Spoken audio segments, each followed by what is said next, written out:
Alright, welcome to the Soda Creations about cats, girlfriends, this is second movie to be able to recent.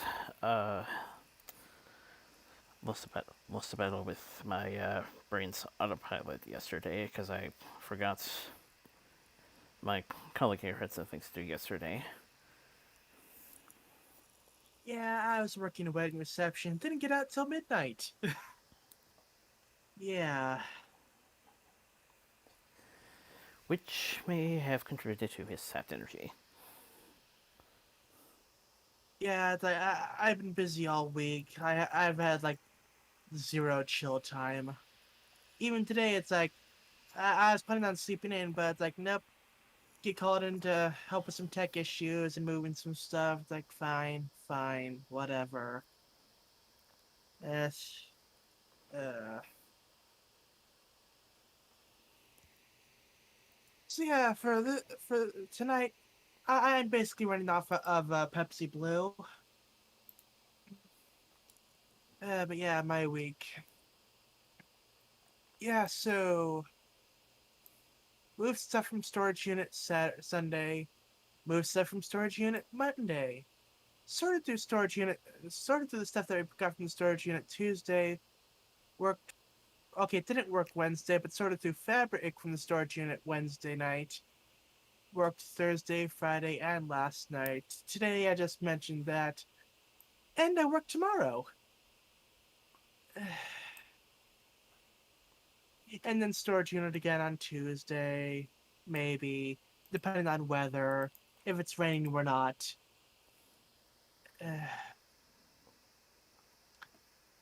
Also, I actually got a neck and back massager.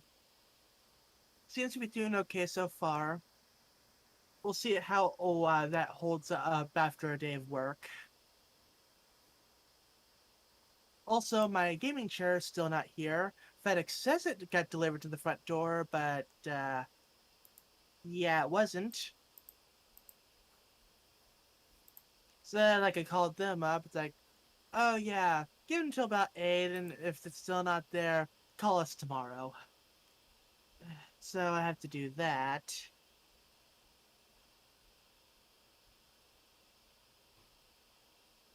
Uh, Went to the new, semi-new milkshake place in Vancouver, the Yard. It was okay. Like, uh, definitely not worth the cost that you pay for it. But hey, like, just wanted to try it out.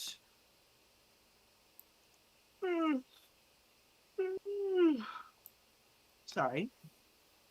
Uh, let's see what else. Still haven't found the Halloween Pinkie Pie plush.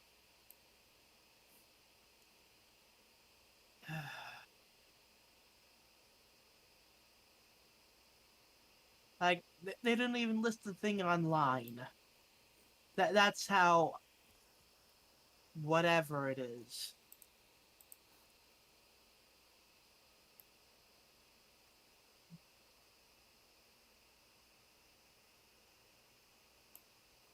Of course, you could totally find it on eBay for $150 because we're in a scalper's market right now. Be it plushies or GPUs, you're never going to be able to pay market value.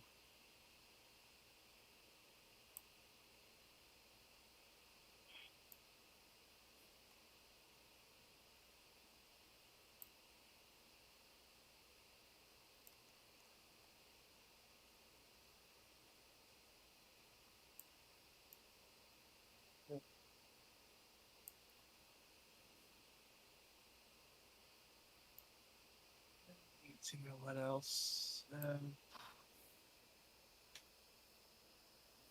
I've been working on more snack videos. Still need to make the new intro sequence for it though. But what else? God, my brain was just like tonight. Uh, yeah, I think that's basically it. for my week.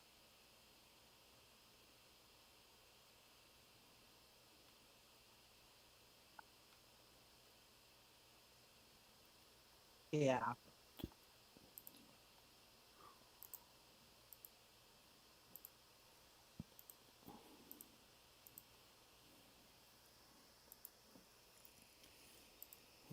Okay, let's see. So from the, let's see. Go finish my convention stuff.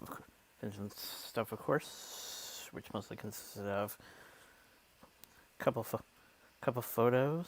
I think.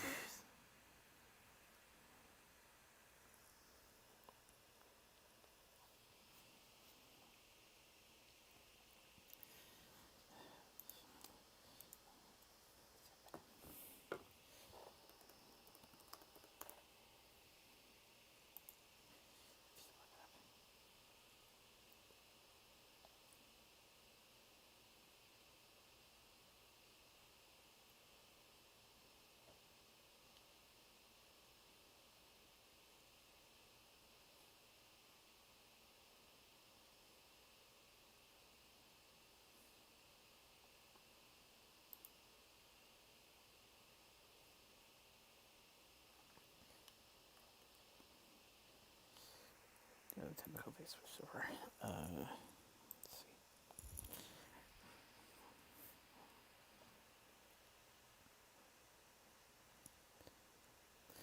So I can't remember how many exactly how many panels I went to, but I know I went to more than one, as opposed to the previous two, as opposed to the first 2 days where it was just one panel. Most of my time was spent on the show floor. Right. With a bit of a side trip towards the arcade, which as I said was moved along with I don't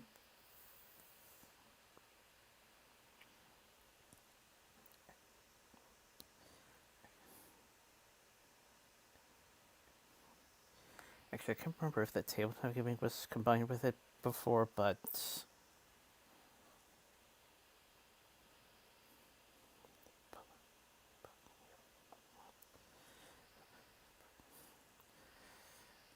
as I said, both gaming areas were close to the show floor. Mm-hmm.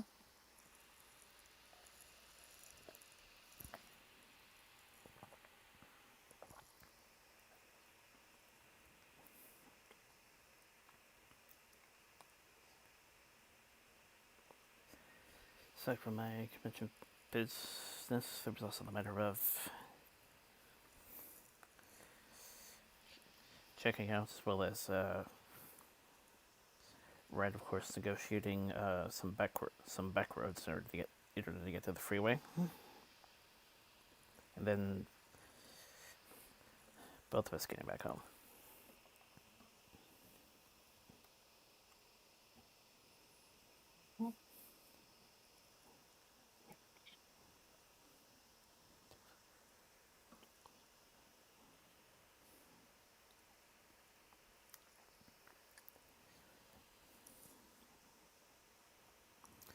Thankfully, traffic worked in our favor, although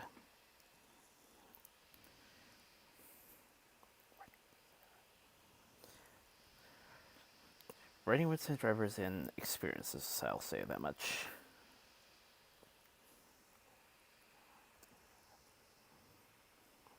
Mm-hmm. She'll occasionally make uh, comments regarding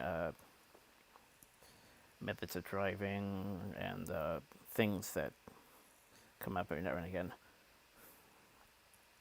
which I don't think I don't think we've ever counted how many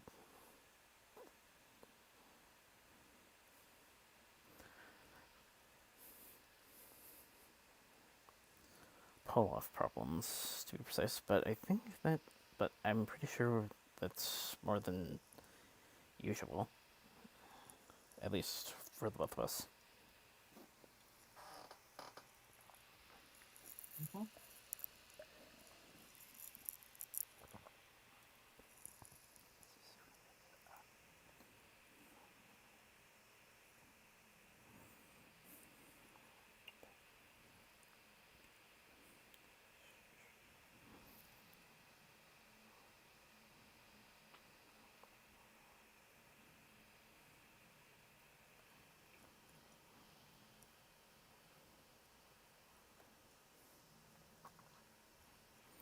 rest of the week mostly consisted of just think back.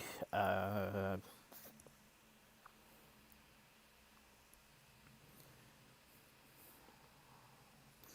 Dad also returned, although there was a bit of a back and forth when it came to communications. Not to mention, came back just a bit earlier than expected due to a reported storm front of sorts coming to his area or around the places he was traveling to. So figured he'd beat the weather. Okay.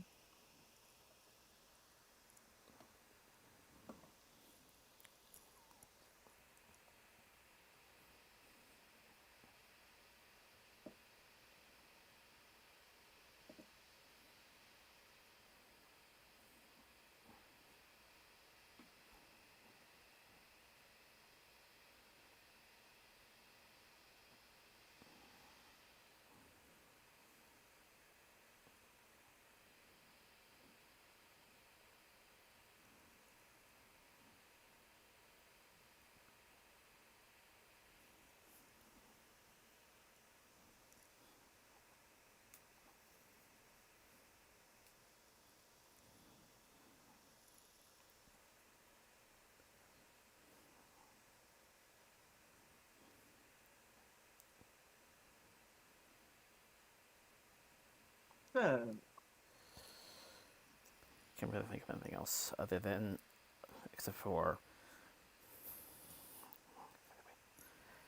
found a way to download a second version of a game I used to play a lot as a kid. For when I eventually get back onto a Windows device. yeah.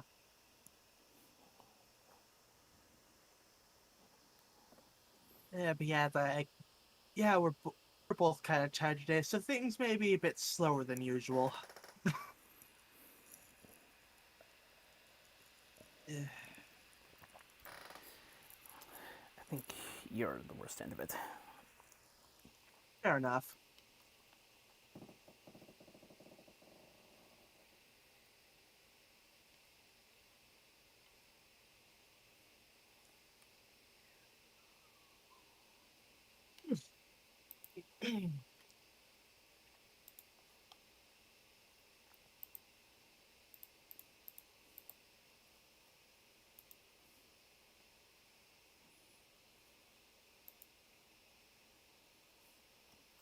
So, checking something that.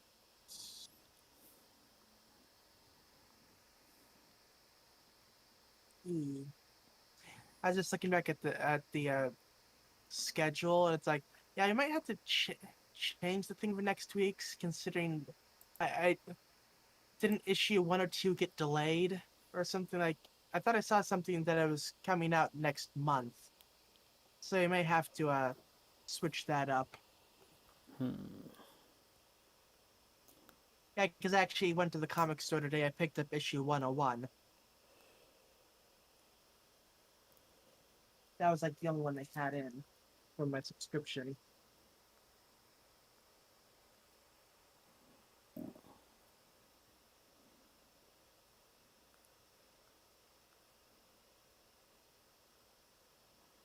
Just that I'd mentioned that, so like while we're doing this, you can,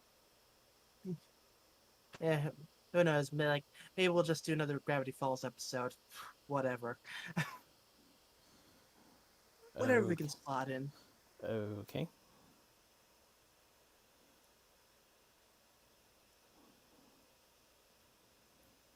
Speaking of Gravity Falls,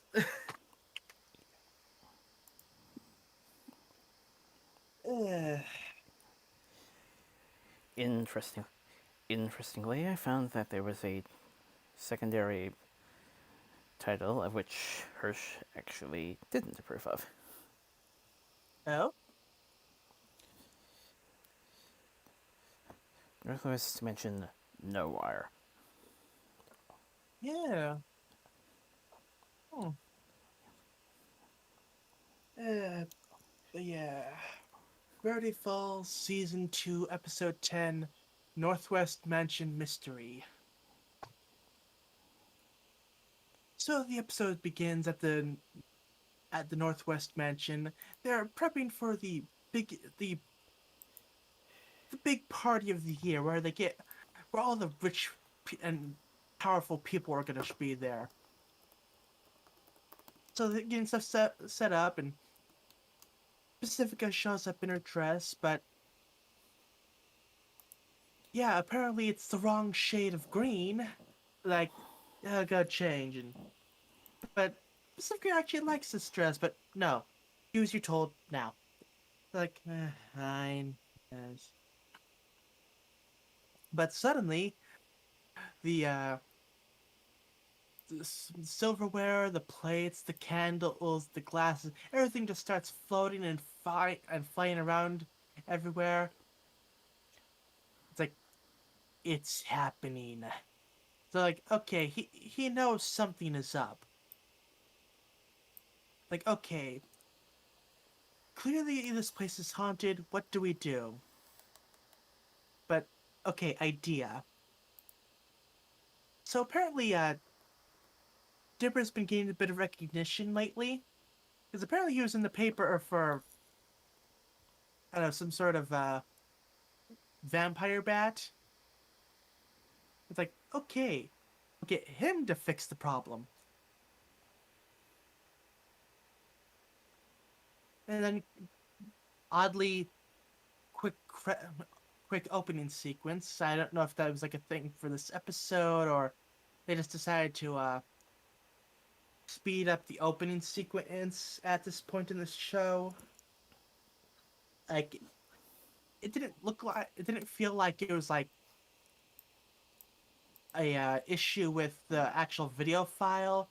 It definitely looked like it was just kind of an abridged version of the opening. So yeah, back at the yeah, Dipper's just chilling on the chair watching TV, but breaking news. And then Mabel shows up and Candy and Grenda. And yeah, the breaking news is a bunch of the non-rich people camping camping out and hanging out outside the Northwest Mansion to see all the to because hey, there's a party there. They can't go in, but hey, they want to be there.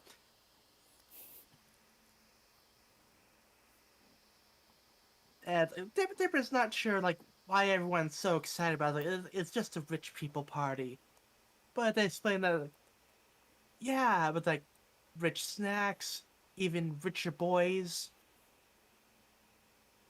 like they want to be there.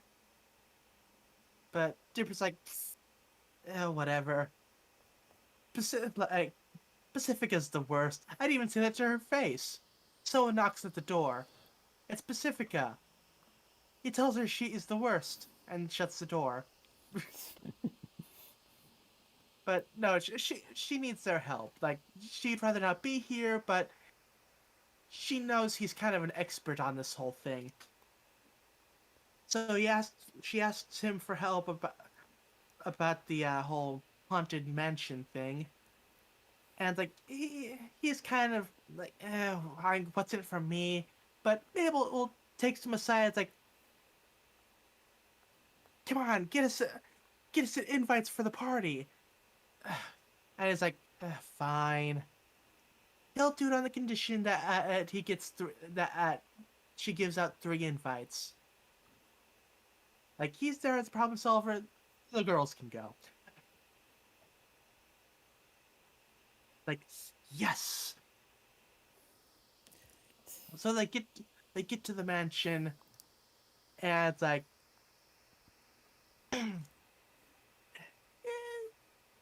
decent place. I mean, it got a cider fountain, a nice sculpture of Pacifica as a mermaid, and the goodie bags include quails. Like, okay, sure, why not?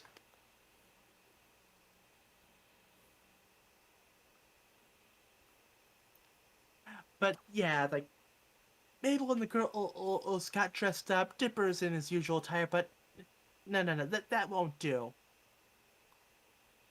So they get him a nice suit. And it's like, yeah, he's not really feeling this. Like, yeah, I know how that feels. Like the ties, it's like can't breathe.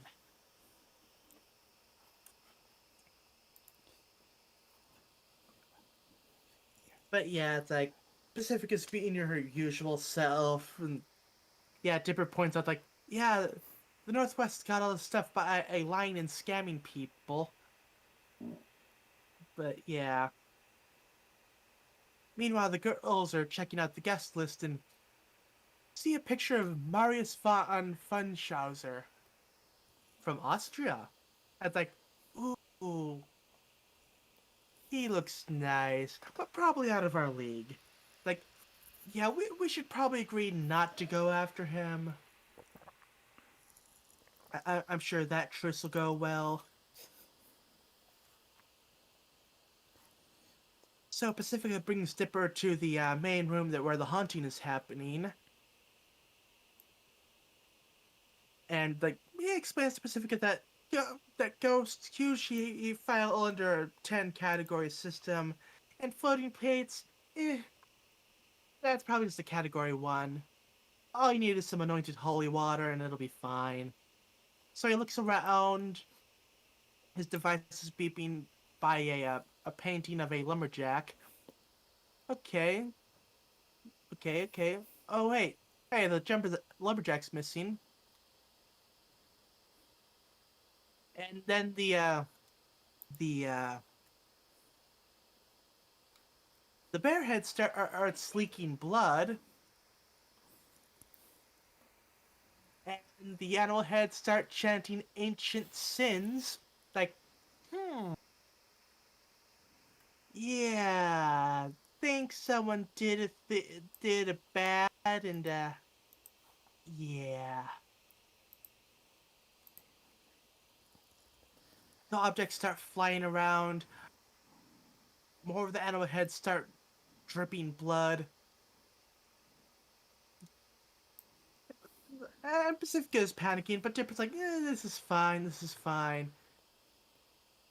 And then a flaming skeleton and crawls out of the fireplace, forms into a lumberjack with a flaming blue beard and an axe in his head.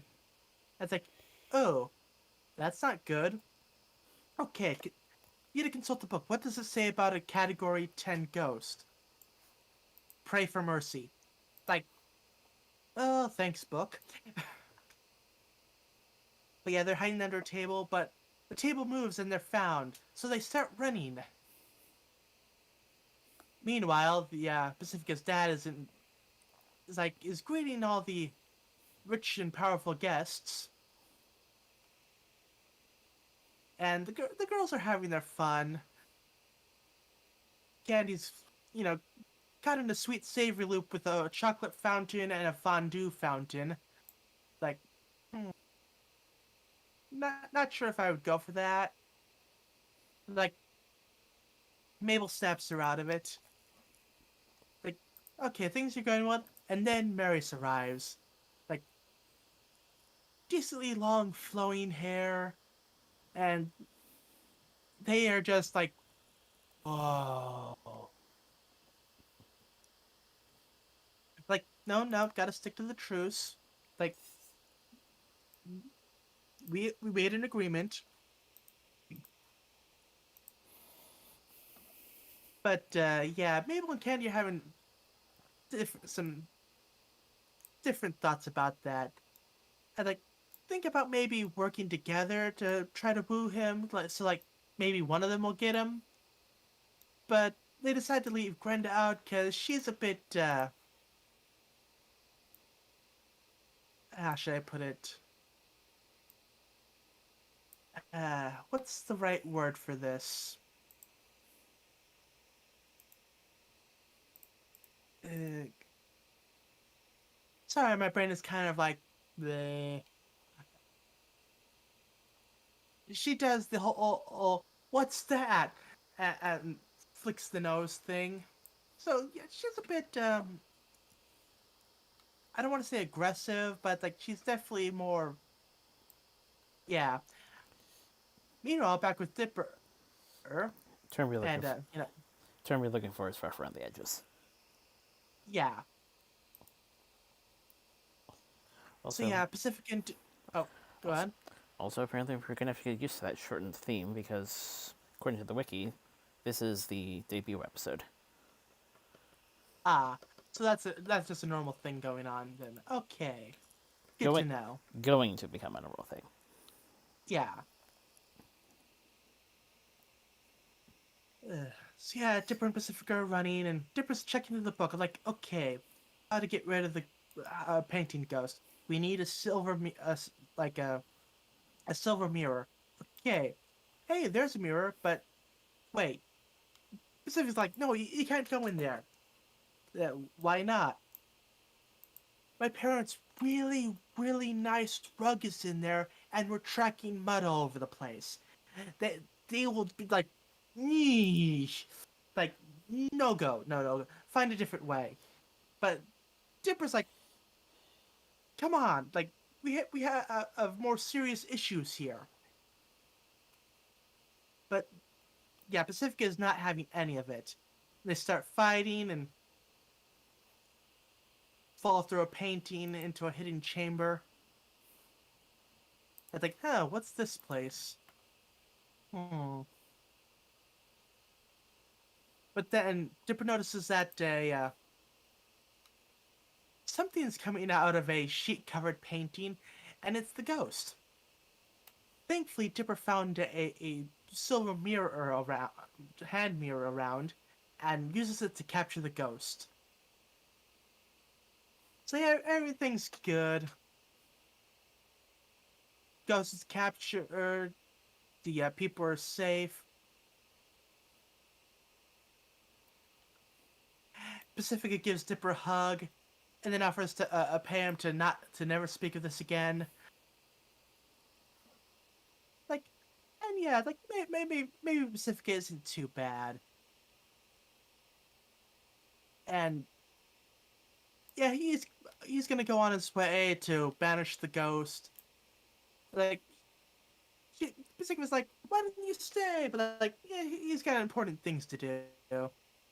So he leaves, and the ghost tells his story. So apparently, way back when, a bunch of lumberjacks were commissioned by the Northwests to build their mansion, and were promised that once it was built, they would they would hold a party for all of the people.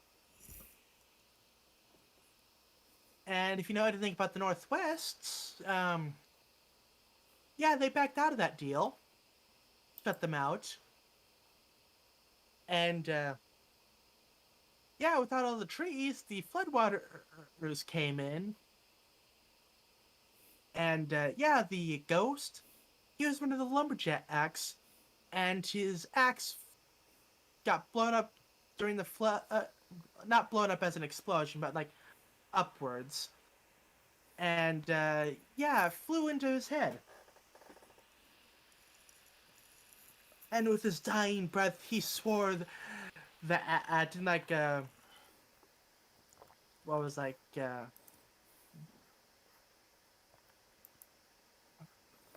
150 years later, he would rise from the grave to have his vengeance, unless the Northwest open the doors to the common people.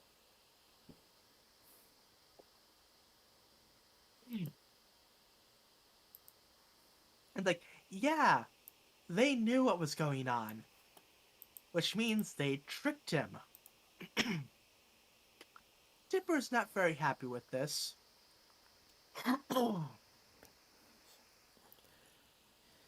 Or in video game terms, they found a cheat code.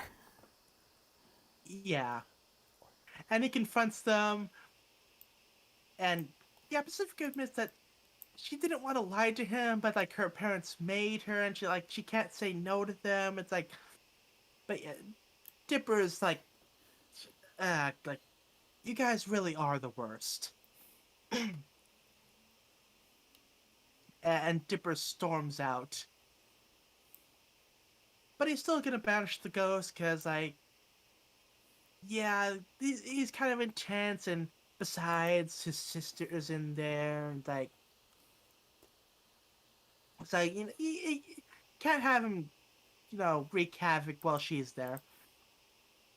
But yes, for one last thing before he's banished to see the trees again, which apparently is enough to power him up to break out of the mirror.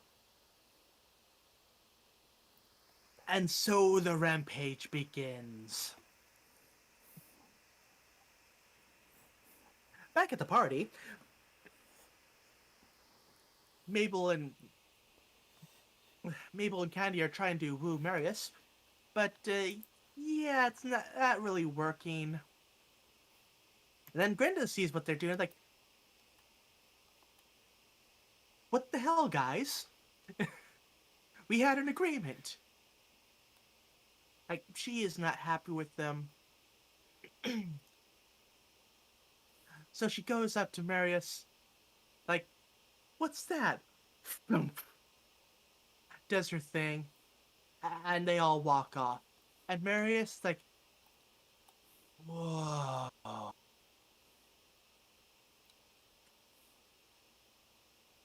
But no time to think about that, because Pacifica's dad is like, hey, everyone, things are great. We're all rich and powerful. Let's have a toast. But then glasses start breaking. The ghost comes out and starts turning people into wood. The uh the stuff the stuffed animals start coming to life. And it's like, okay, this is bad. This is very much not good.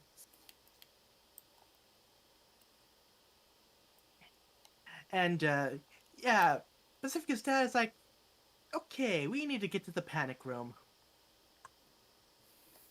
So Dipper looks for Pacifica and finds her in that hidden section from before, and she's not responding.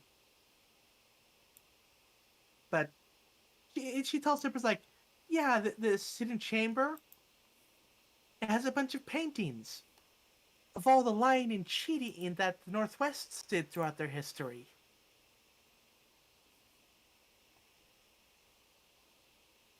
And she admits that she lied because she was too scared to say no to her parents. And Dipper admits, like, yeah, he probably shouldn't have said the things he did. But yeah, it's like, there's a fix. Like, just need to let the common people in. Things. But yeah, things are not going good. Most of the most of the guests have been turned to wood, including the girls. And the ghost plans to burn the mansion down. And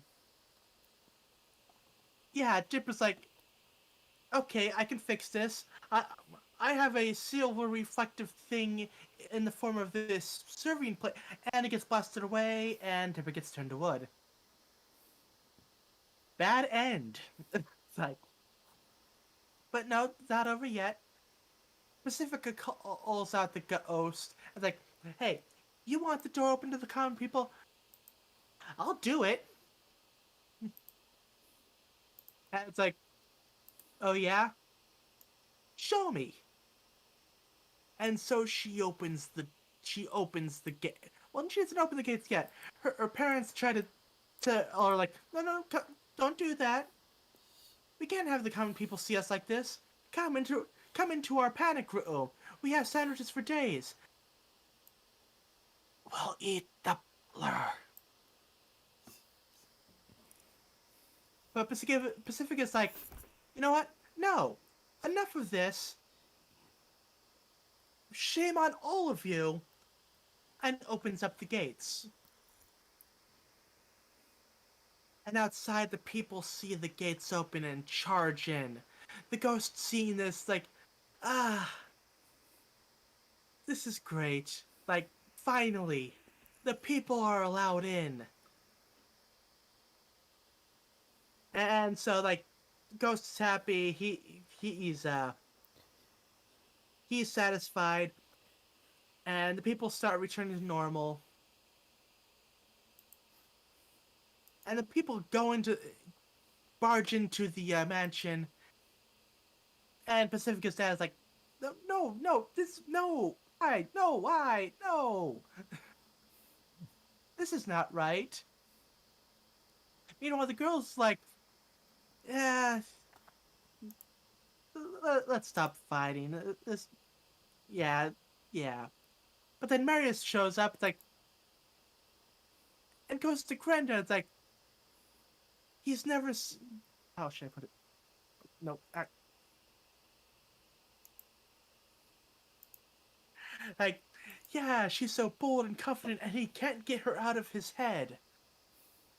So yeah, there he offers Grenda to give her. He gives her his number. She doesn't have a phone, so I was like, yeah, I read it on my head. So yeah, everything's good. You know, specific and Dipper, it's like, yeah, this is great. This is great.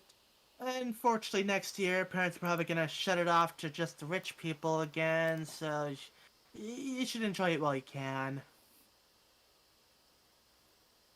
And then Nipper points out like, "Hey, yeah, we still have mud on our shoes, and we're on one of those fancy rugs." So they start tracking mud all over it, spilling spilling punch on it. I think they have a good laugh, but specifically does point out like, yeah, I should probably have someone clean this up. Yeah. Yeah, everything's going great. And hey, even McGucket's there, but he's not here to party. He's here on business. He got the computer fixed, and yeah, there's a countdown to the end times. The apocalypse is coming. But Dipper's like, can we talk about this tomorrow? Like tonight's a party. But McGucket's like, and he brings out the computer, and the countdown is going. Only 21 days remain. And behind him is a picture of a tapestry of a rather familiar triangular figure with some people all bathed in flames and bones, and that's not ominous at all.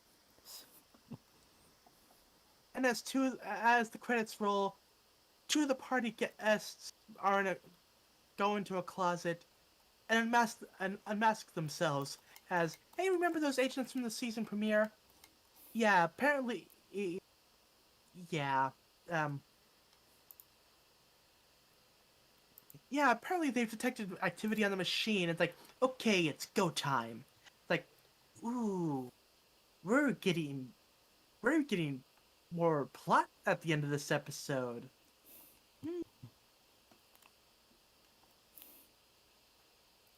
But yeah, it's like,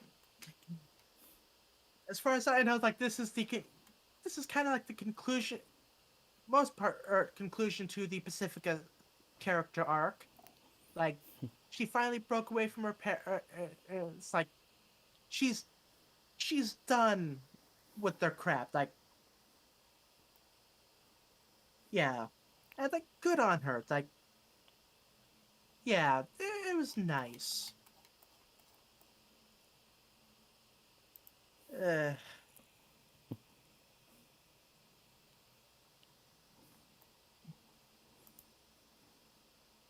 and uh,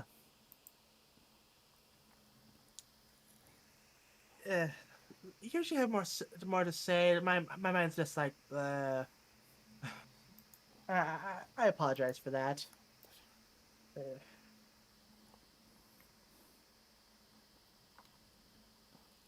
uh,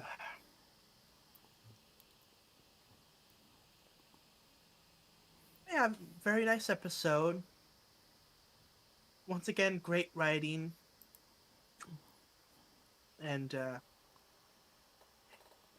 yeah, the interaction between Dipper and Pacifica was nice.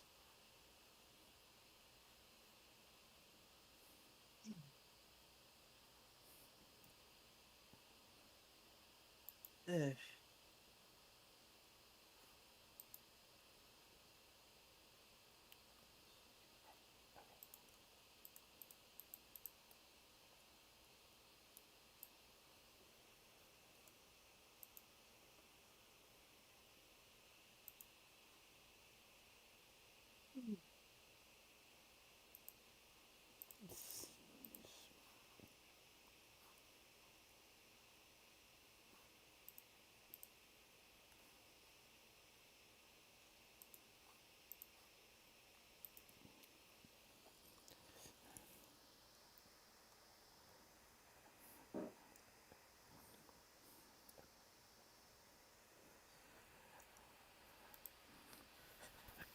Okay, my notes. One of the ghosts in the journal has a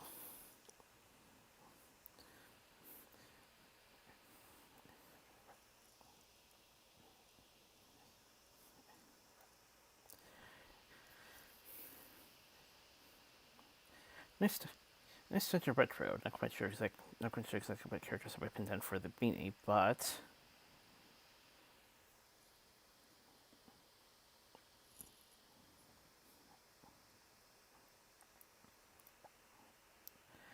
I was a classic cartoon, but that's what, and the character himself is all Casper.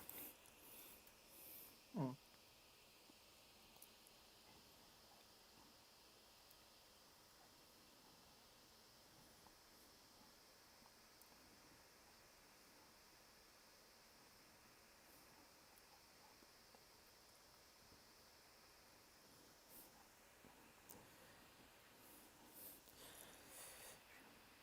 Dripping Blood is a classic uh, haunted man, haunted mansion trope.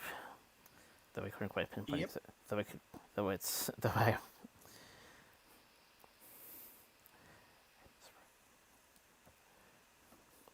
couldn't quite pinpoint a good example of a classic. What during our watch, but now I but now I can but now I can think of a good example. Ghost and Mr. Chicken. Mm-hmm.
Oh yeah, so Our us our Austrian guests couldn't help but think of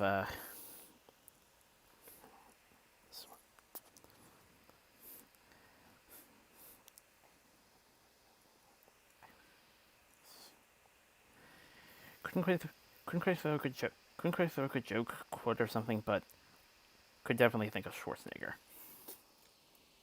hmm, yeah,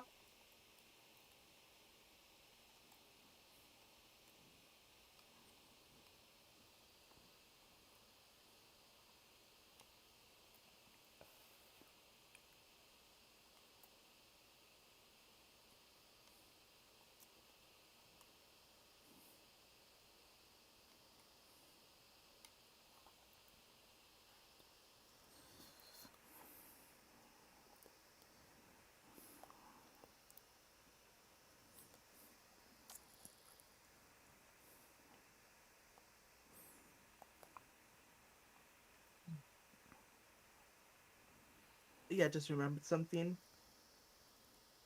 So one of these days, I plan on doing like maybe doing like an art stream. One of the people I live with is actually she's actually letting me use her old little art tablet thing. It's a Intuos Draw. A it's a Wacom, one of the one of the smaller ones. I like might try to do an art stream. Like thinking like maybe I'll do something like to do a new intro for my shows, or just like a new intro thing for my general and for my videos, and maybe draw it and stuff. Uh, but first, uh, whenever I have the time, and you know how it is these days. Sure, I just want to finish off Final Fantasy V. sure. But hey, maybe one of these days we can have a recording of my art stuff on the for the stream.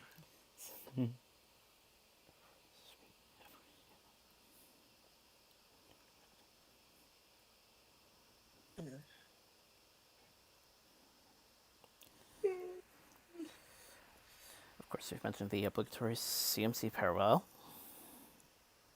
Yeah,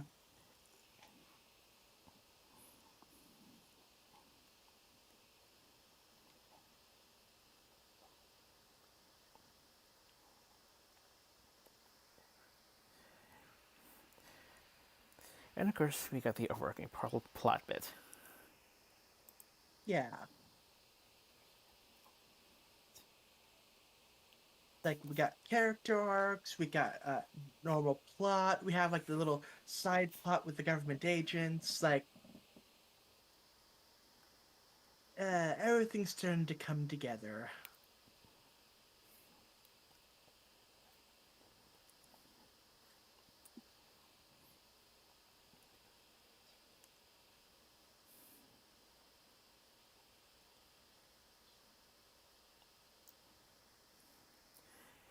Okay, so from one of the builders, Chips, of course, making a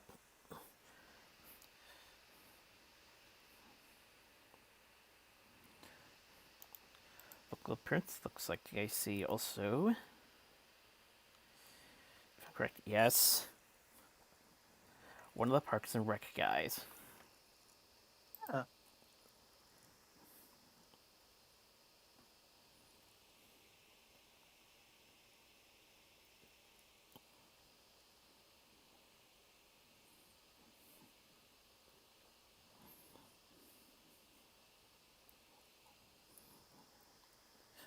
Ooh, Nathan Finley was that too. yep.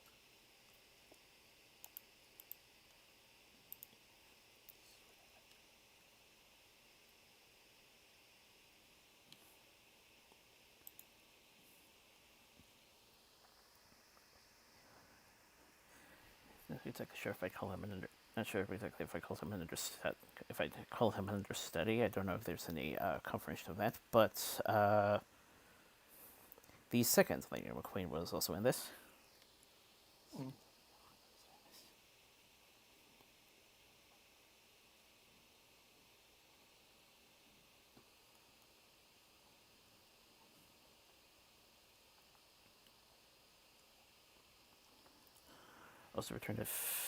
Also returns include KMR and Demolisho. Yep.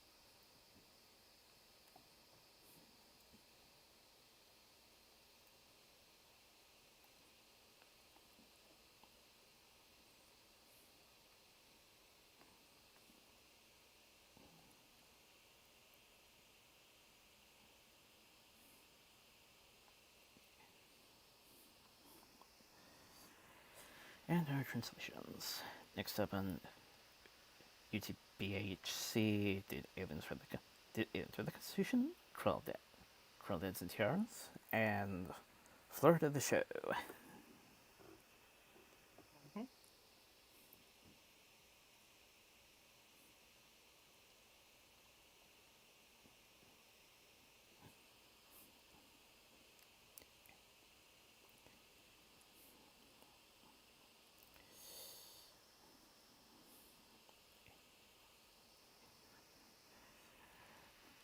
close the brief page. So it's not what he seems, which actually,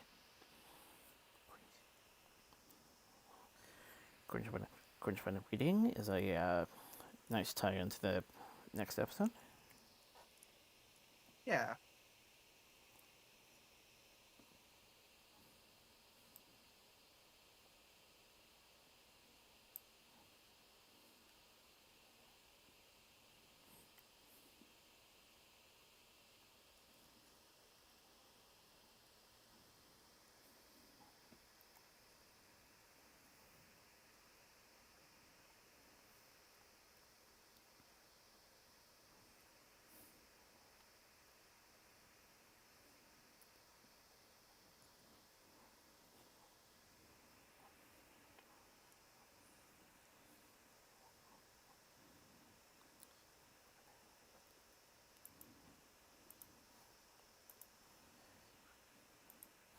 Didn't quite take complete notice of the cover article you mentioned, but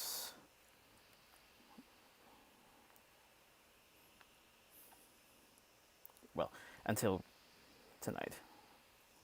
Yeah.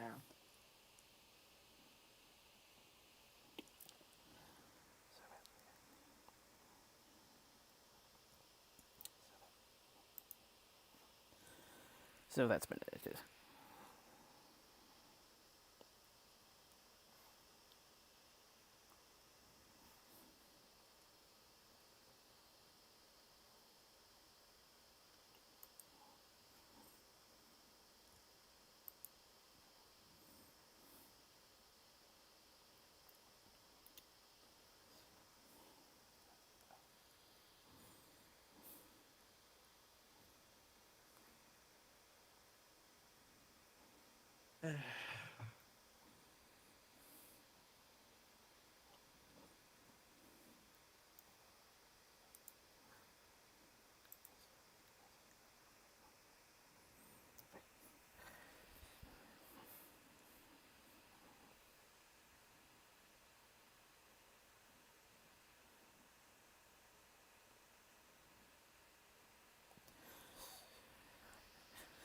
But yes, just like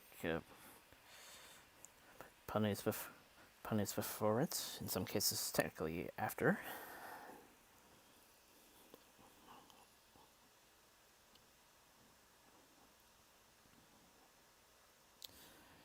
Nice closing on one end. Yep.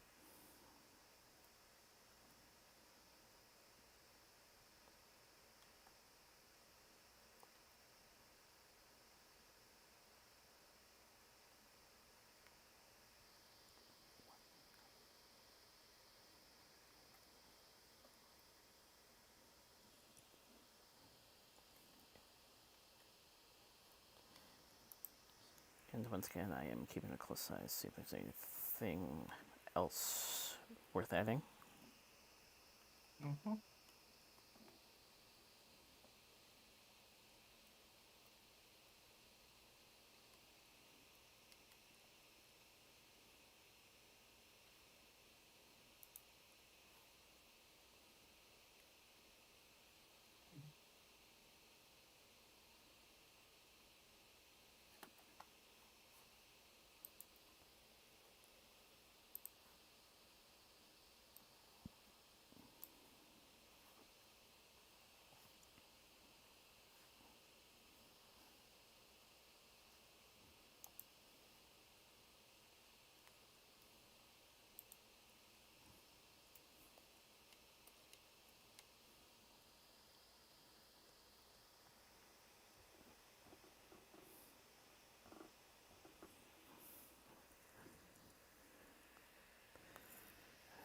But in addition to that bleak,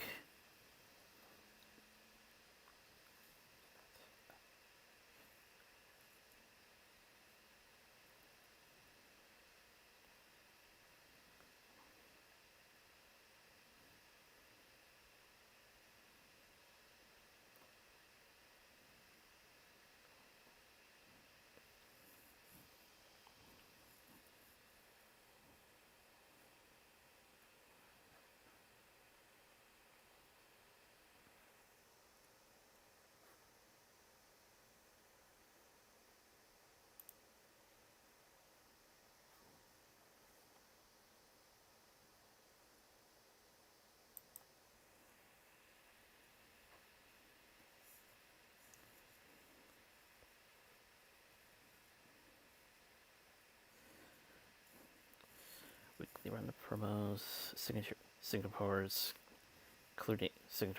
including limited edition pony bags. Mm-hmm.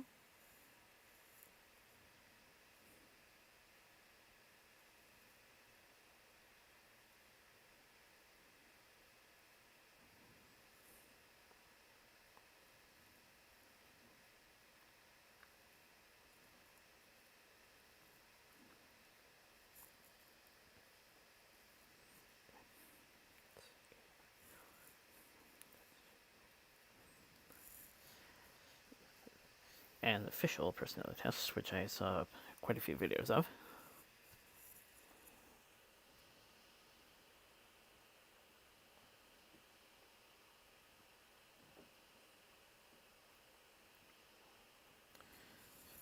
Got some popcorn buckets in Thailand. Yep.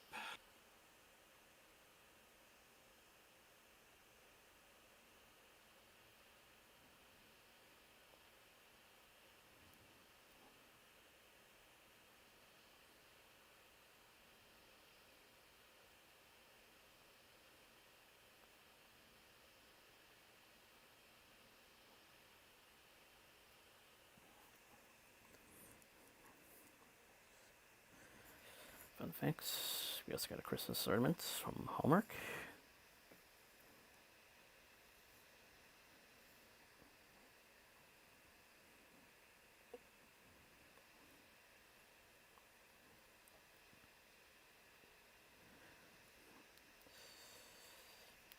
Talk show parody promo image.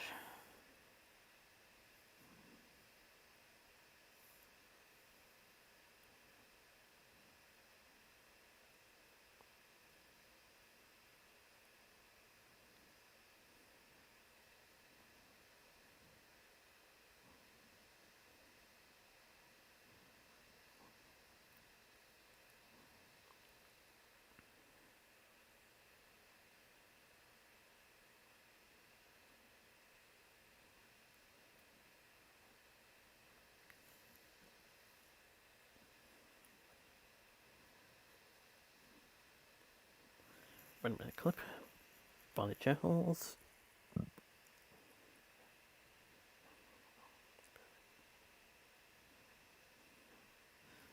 Good American interviewed with two of the stars.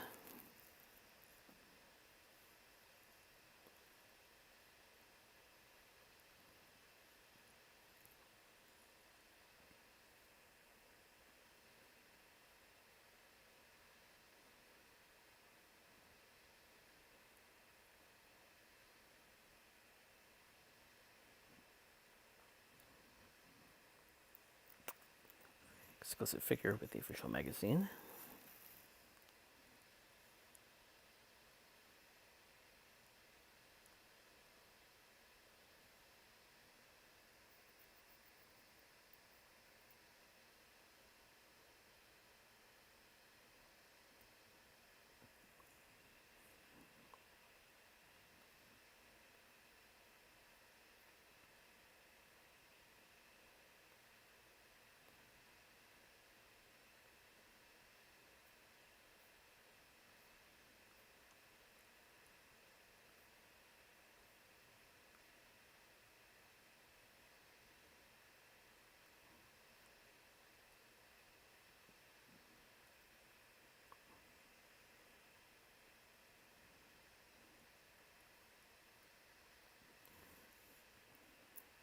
Getting lots of songs up.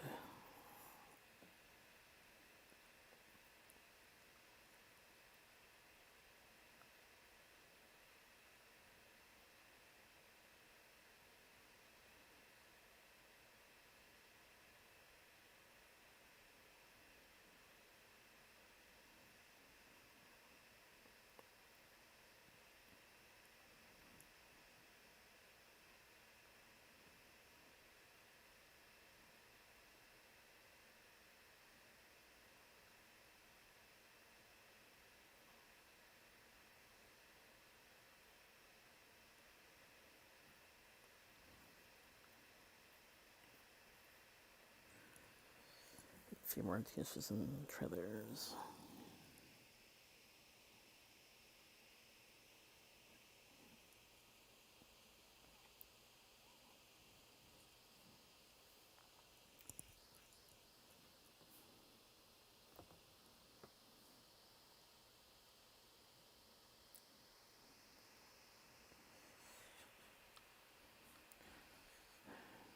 First trailer poster for Hawkeye was released. Yep.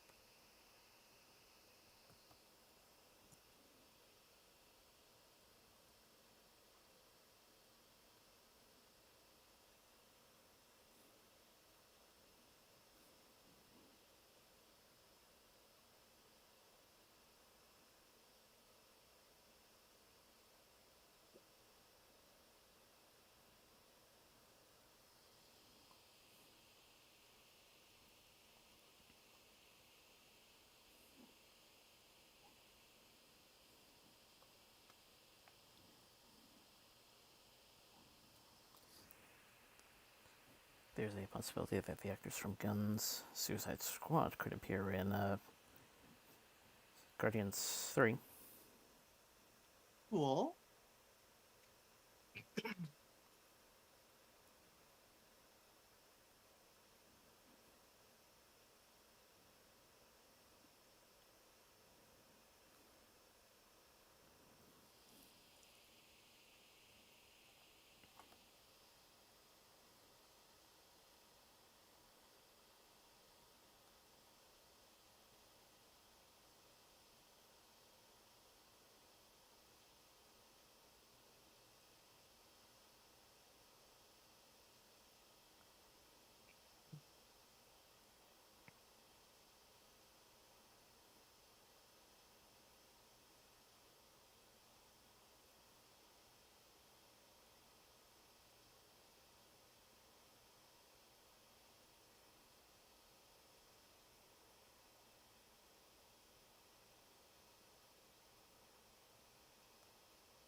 Apparently Goddard direct plans for a Sinister Six spinoff, which Garfield commented was really exciting. Yeah.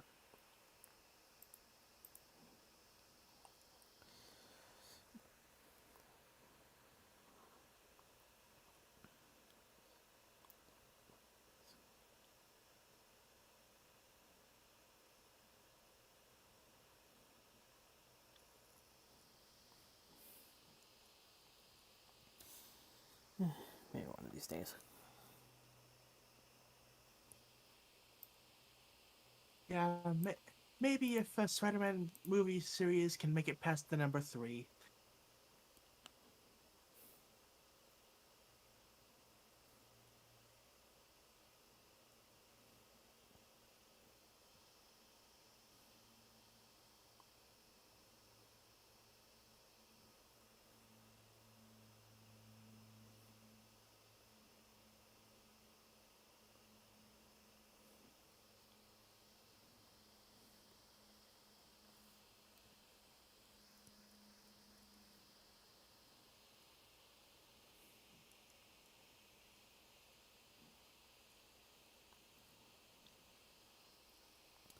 Seems the Patterson Batman movie has another HMX spinoff in the works. Penguin taking center stage. Scarface Link. Colin Farrell approached to reprise.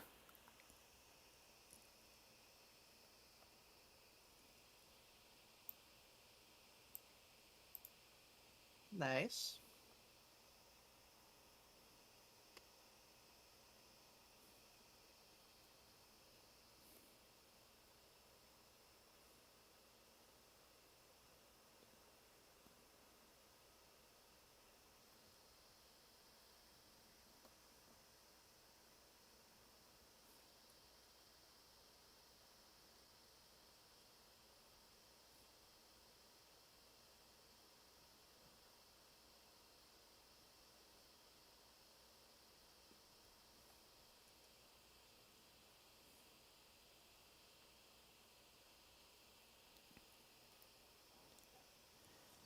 First look at the Peacemaker series, which includes the Squad.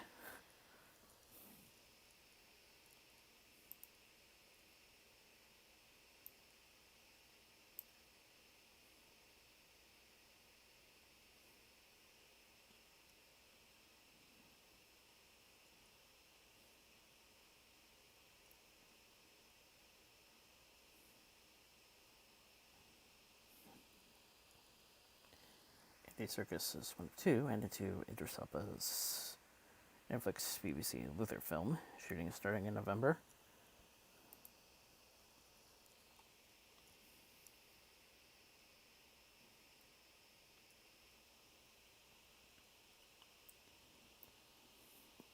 Haley Atwell voicing Laura Croft in the Netflix Tomb Raider anime.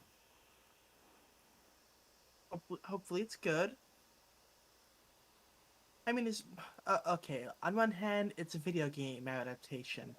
On the other hand, Tomb Raider probably more easier to work with than some other things.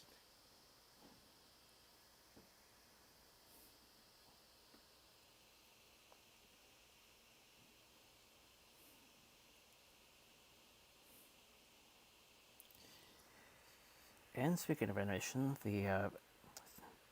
this week's episode of What I've had Killmonger, reprised by Michael B. Jordan.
Less than a week to Star Wars Visions. I believe we found some early reactions, as well as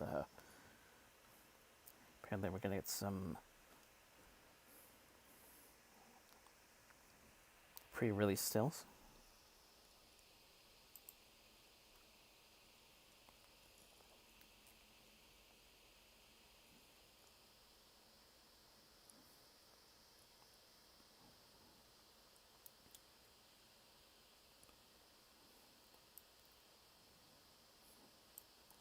WB is moving forward with Dune 2, a first film port of strongly HBO Max, despite a apparent diminished box office debut.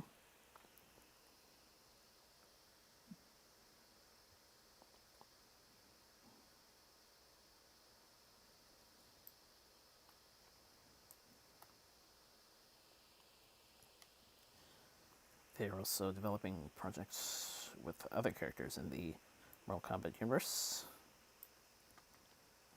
Okay. Maybe potential, like.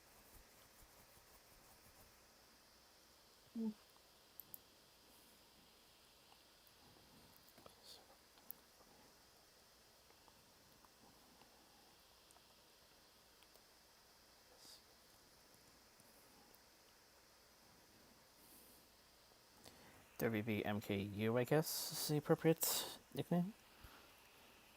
I guess.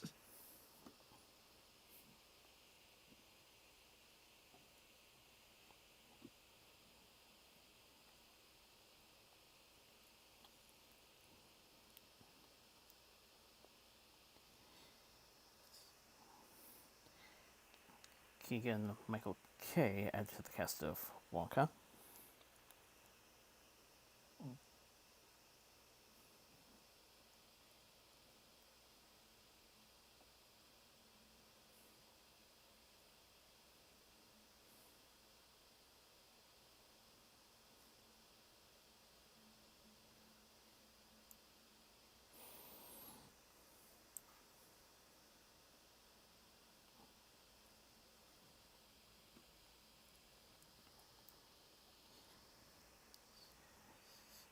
lasted to get a third season.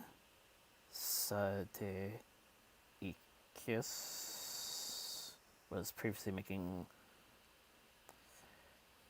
300,000 per episode. Now he's going to be making 1 million per episode. Wow, that is a significant upgrade.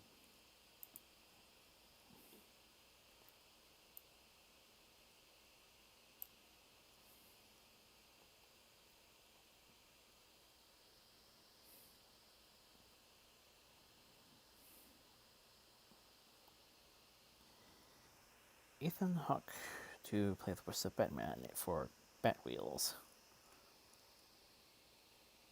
Um, don't know how to feel about that.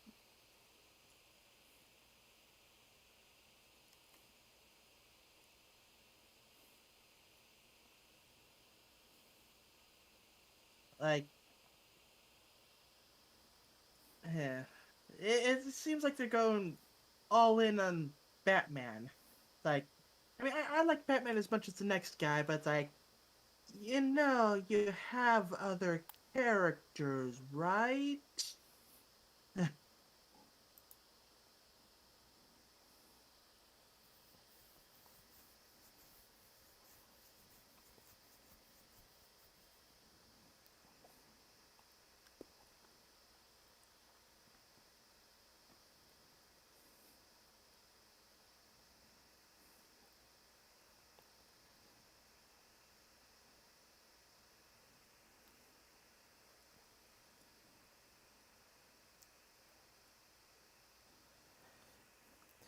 Sometimes you just have to milk it when the popularity's up there.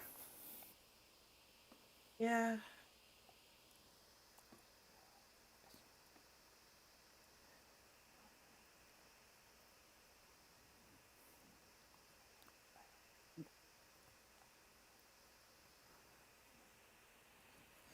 I almost thought for a moment there you were going to comment on some preview images. Oh, no. I hadn't even heard about it until tonight.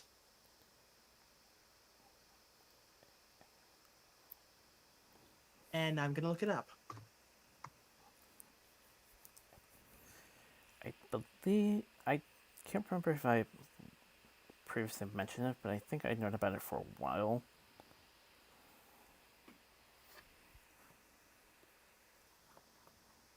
Cartoon Network.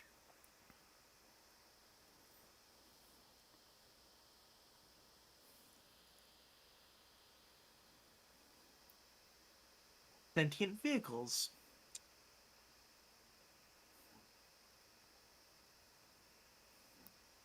Do they transform into robots by any chance?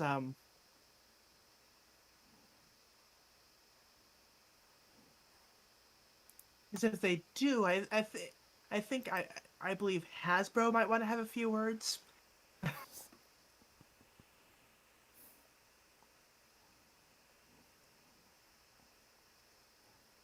But yeah, it's like, yeah, definitely feeling like something aimed towards a lower age group. Preschool show.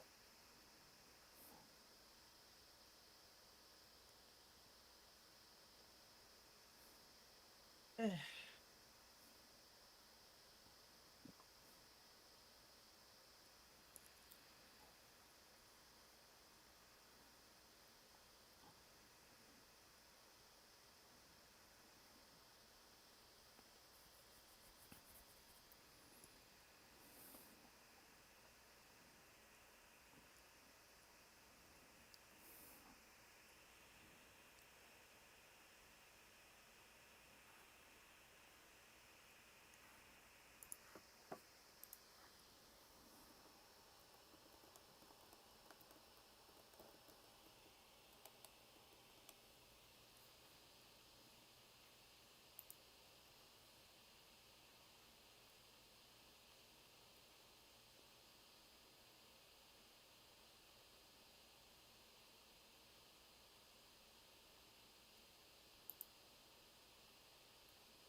So apparently Carnage has joined the Fortnite Season 8 Battle Pass. I also think I heard something about Naruto also being there.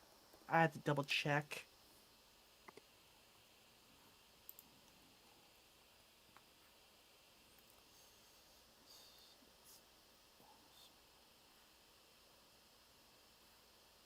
That's right.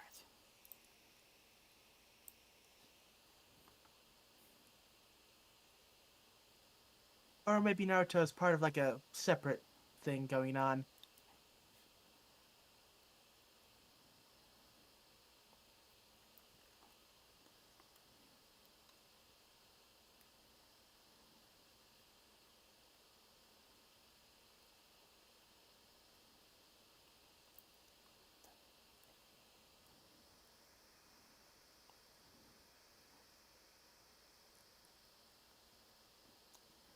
I think we'll have to wait and see, because if I remember correctly, a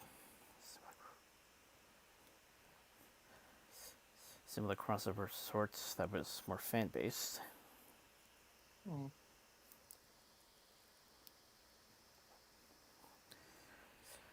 was actually Hit by Entertainment as opposed to Hasbro. Ah.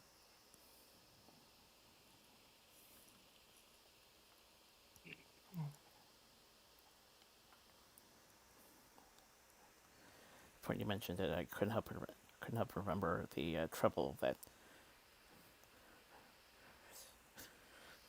one had. I couldn't quite remember exactly what company it was that uh,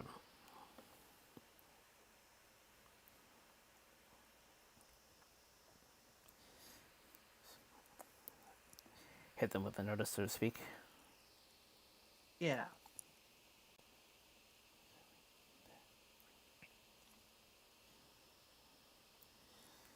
Although I can't quite access the full post, it looks as though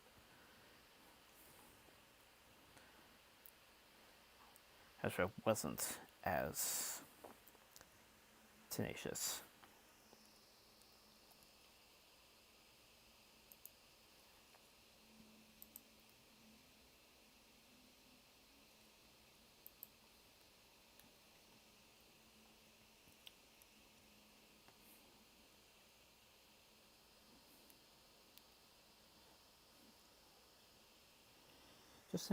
Just out of tonight's main event, 3 Creative Arts Emmys trophies to WandaVision.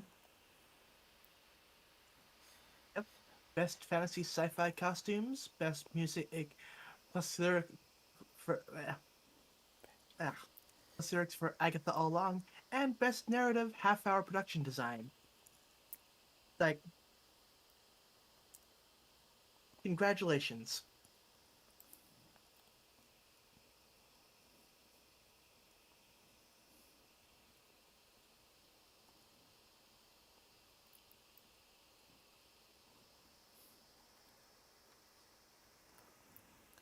So apparently, Captain America's Steve Rogers getting a musical, according to some posters that appeared. Yep.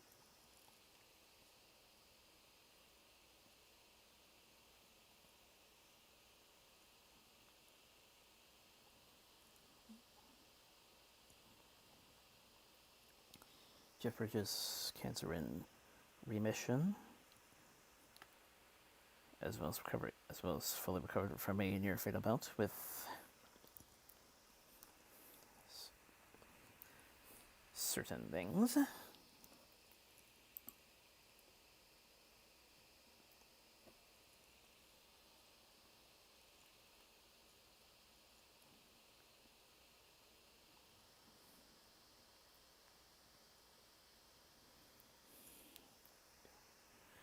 Bit of a reminder: Succession season 3 coming next month.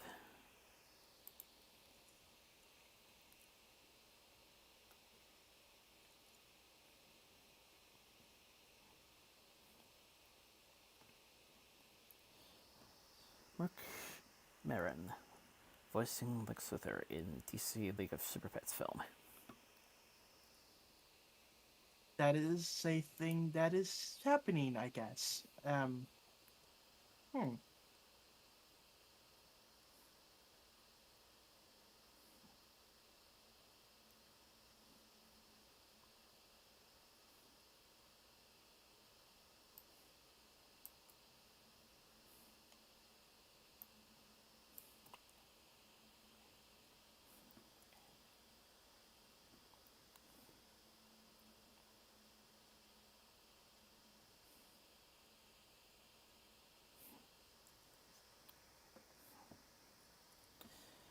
And Incredible Vegetables in my head again.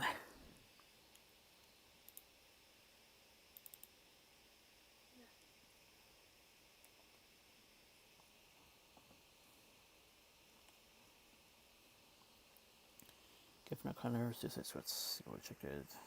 Apparently, there was a resume change at DC when that happened. They wanted it to be a comedy, and I'm like, not writing a comedy. I mean, it was fun, but it's not a yuck fest.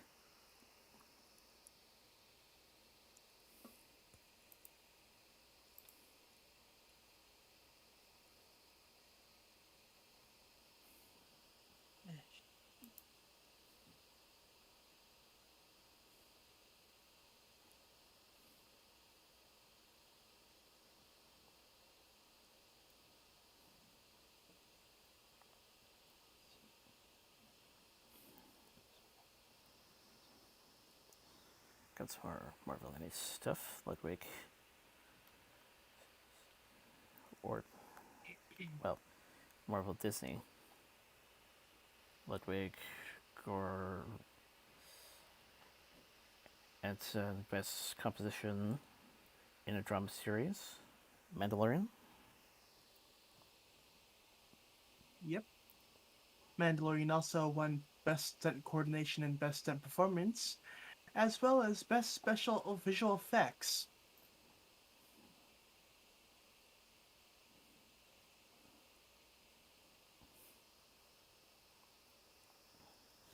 Last one kind of expected, given that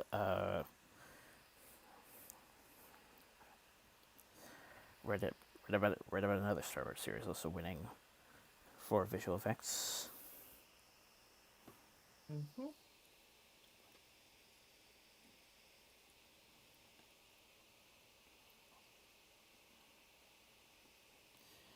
And since you really mentioned it, Lasso, best casting for a comedy series.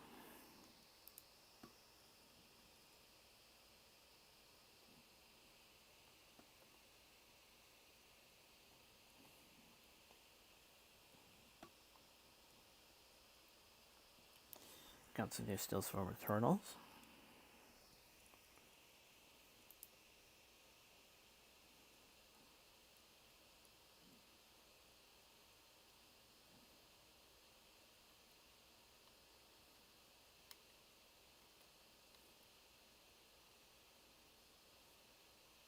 A new She-Ra live-action series is in early development at Amazon. No connection with the animated series, it's its own little thing.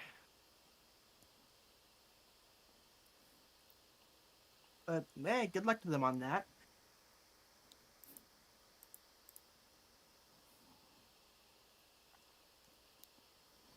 High School Musical series renewed for season 3. Leave the hallways for the ultimate summer at sleepaway camp.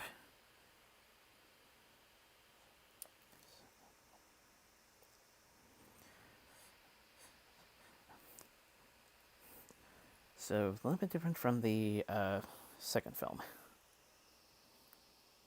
Yeah.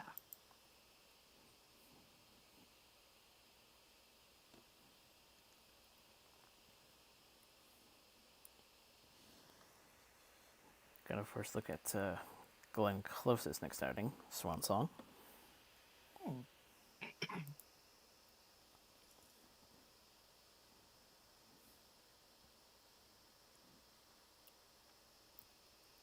Apparently, Legendary had the option to delay Dune to ensure it has a theatrical only release. But thankfully, some of the key stakeholders, as well as director Dennis, were opposed. Yeah.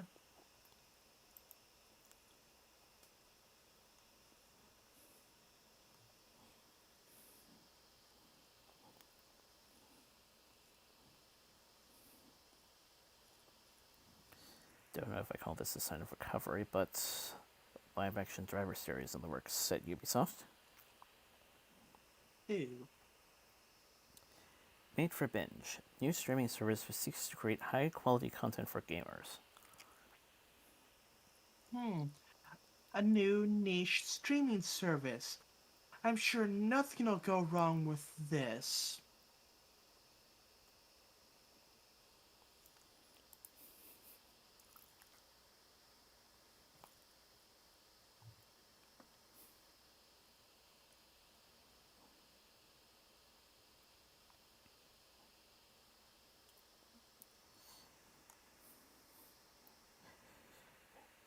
Got an address from a Global Citizens spokesperson regarding the backlash against the activist.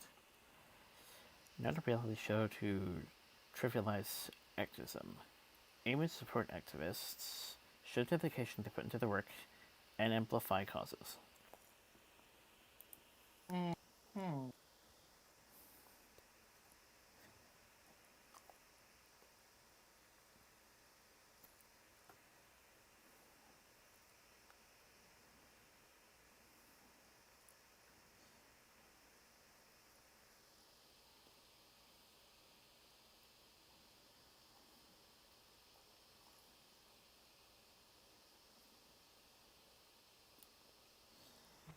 Got a trailer for Emily Osment's next outing. Pretty smart. Okay.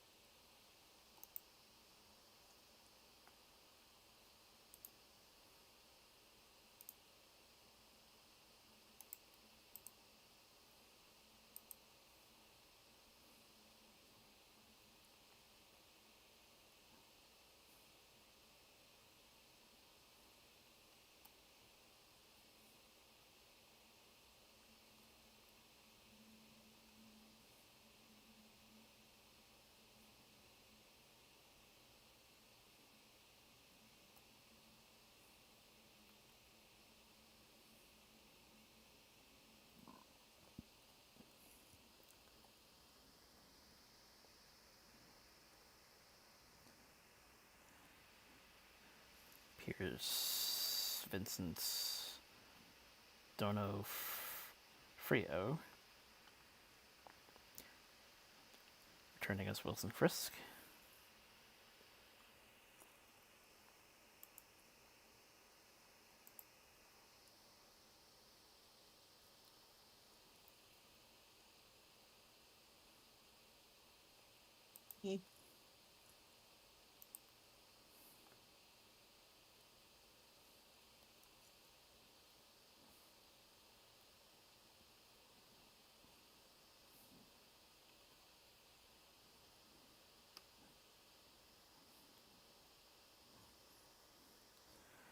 Positive comment from the FTDN.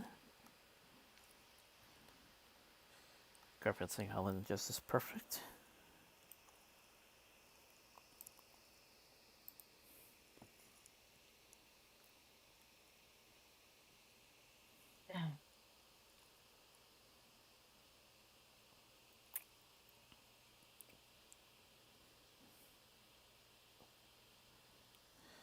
Circus on board with the inevitability of Venom possibly coming to the MCU.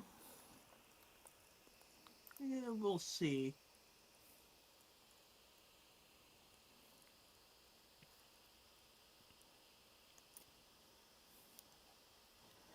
Found some more stills for What If Season 1.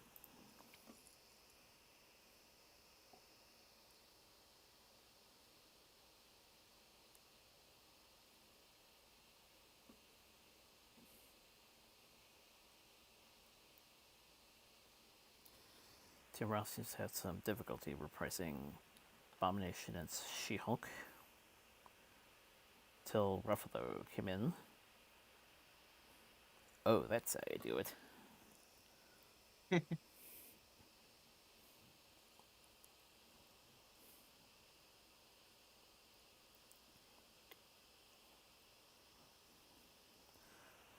Filming cast announced for the Fresh Prince of Bel-Air reboot.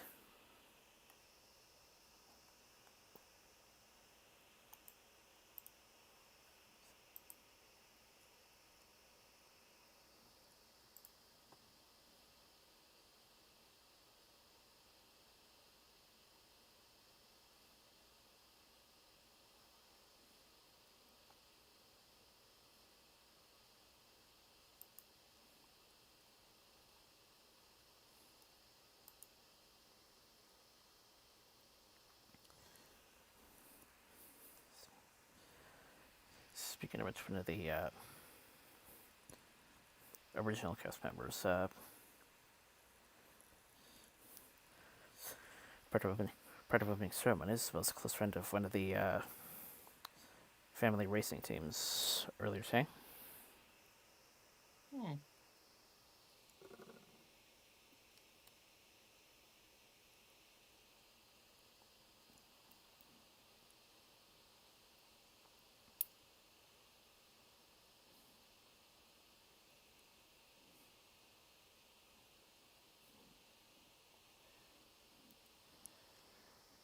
Kristen Ritter dying to reprise Jessica Jones in the MCU.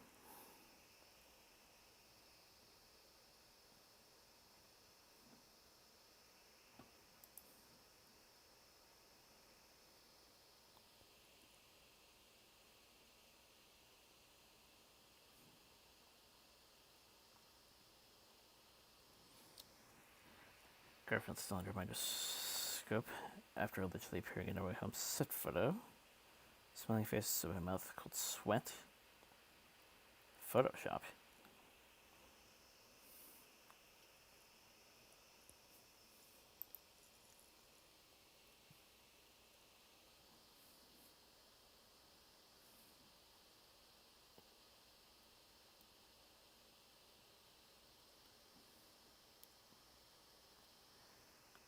Oh God. Ugh. Twin sequel triplets, bringing Tracy Morgan into the family as a long lost brother. Beginning Who was ask? shooting in January. Who was asking for this?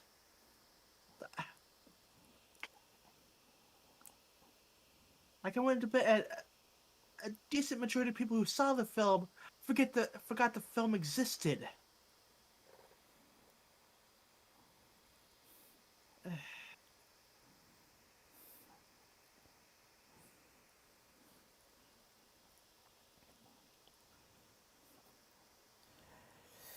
Never underestimate the Schwarzenegger following. Yeah, I guess.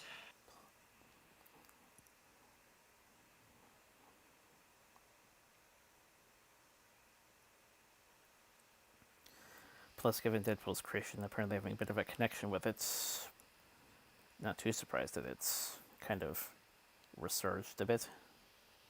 Ah.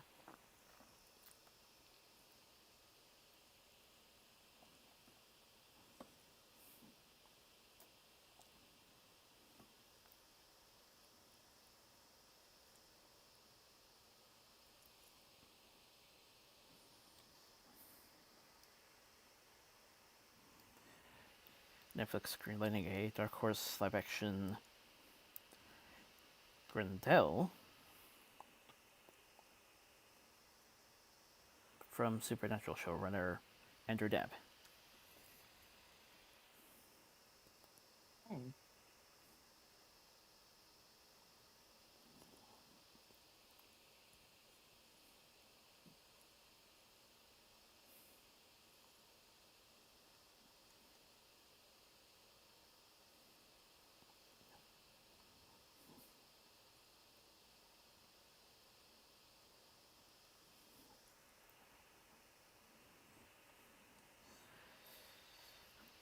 Nolan switching to Universal for his next film after 16 years with Warner. Production begins next year. Murphy's still in the mix.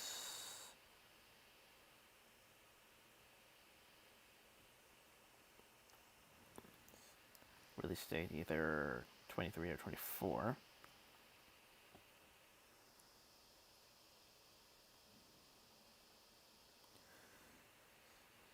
Requested 90 to 120 day exclusive theatrical window. Whether he receives that, to be seen.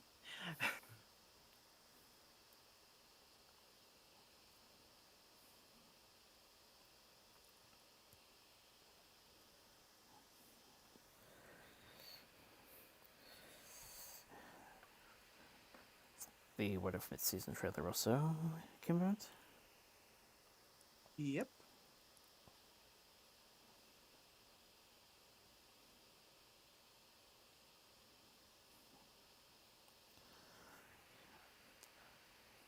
Also went for a bright anime spin-off film, Samurai Soul, starring the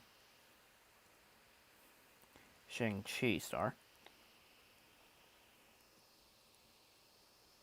Mm-hmm.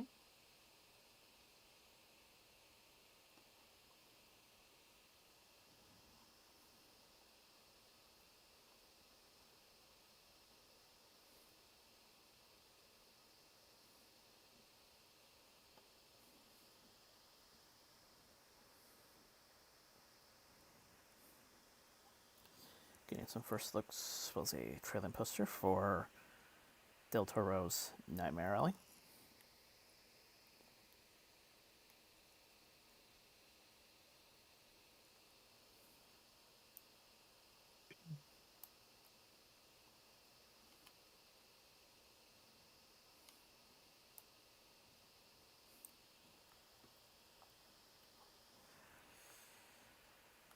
Marvel releasing a book detailing the creation of the entire MCU. Nice. The only comment I can make, it's not DK, which, if you remember, was a major publisher of Ultimate Visual Guides. Ah.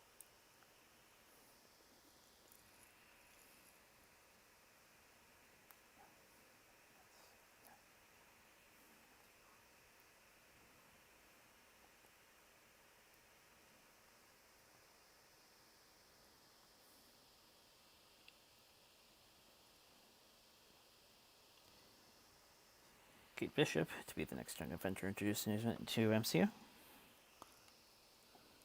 Yep.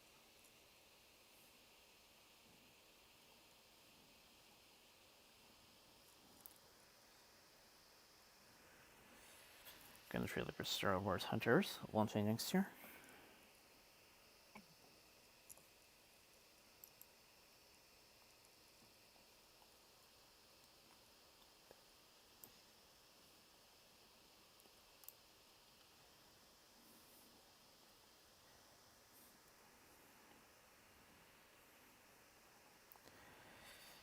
This one's the big question mark.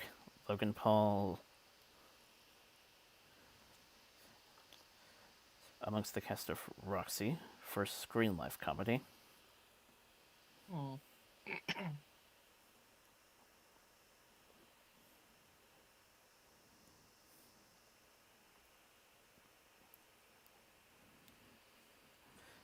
It's going to be interesting given the back and forths with those two. Yeah.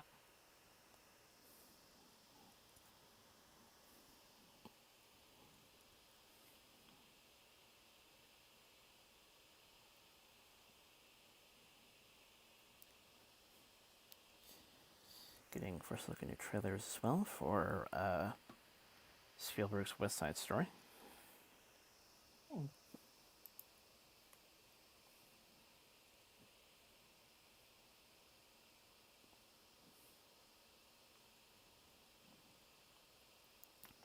Sopranos creator extremely angry with many states of New York going day and date on HBO Max. Would have taken the job if I knew it was going to be such. Oof.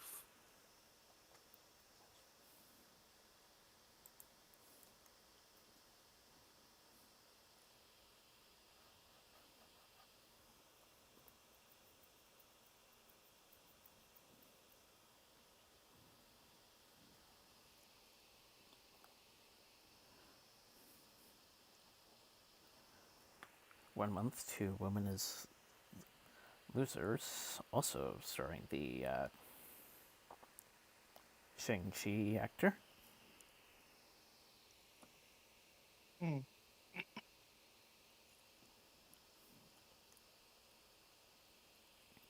Superman Lois Season 2 begins filming.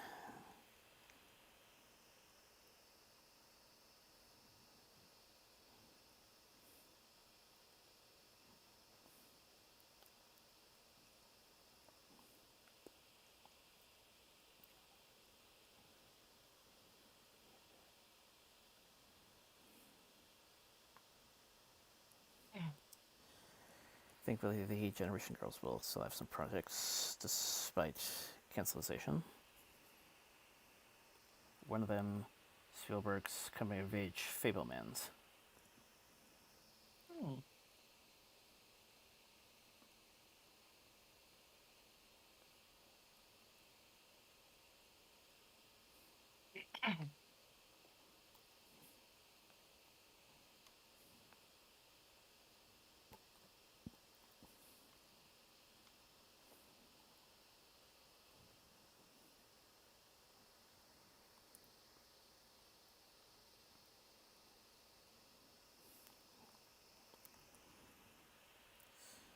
Hotel Transylvania 4 amongst Gomez's upcoming projects. Yep.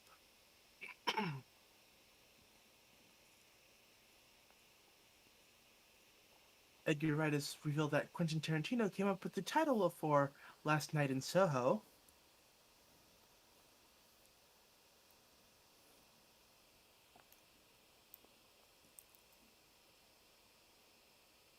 Ooh.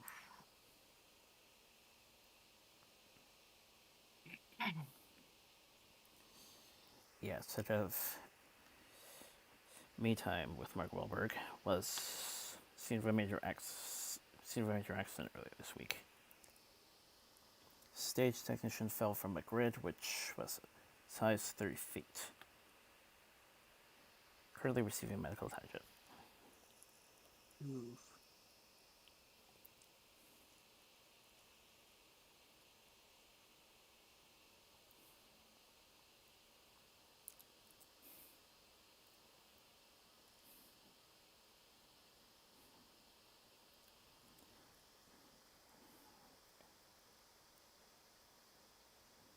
New League has revealed plans for future Batman Arkham games and Injustice 3. Or Injustice Three's title. Like, okay. I haven't played them myself, but I heard the Arkham games, for the most part, were pretty good.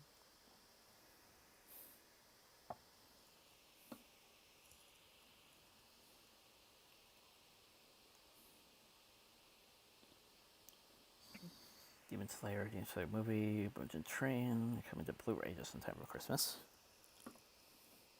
Mm-hmm.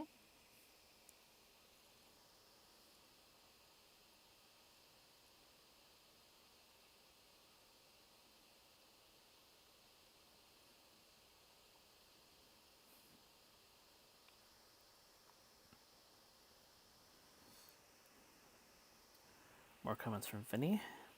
Silly to look deeper at his tweets that led to the Kingpin return theory, though he appreciates the fandom.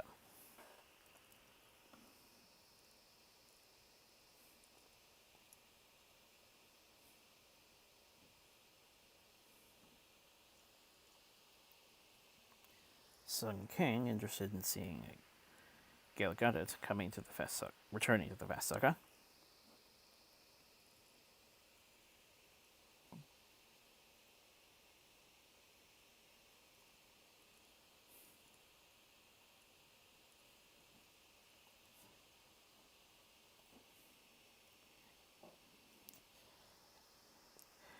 And the latest to join the lineup of the Disney reboots, Flight of the Navigator, female-led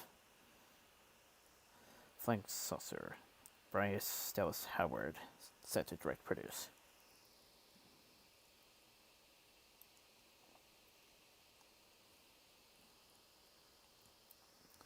Might be interesting for a world trying to be inclusive.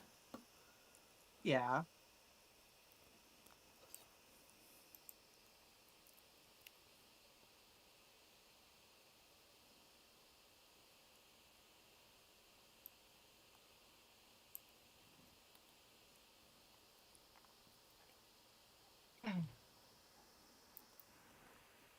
Heart of Venom could reach a multiverse point in 3.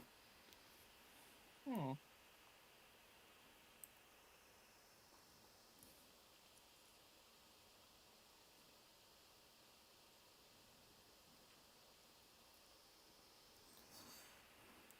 Lizzie Grace Batgirl, interested in facing off against Margot Robbie, Harley Quinn. Hmm.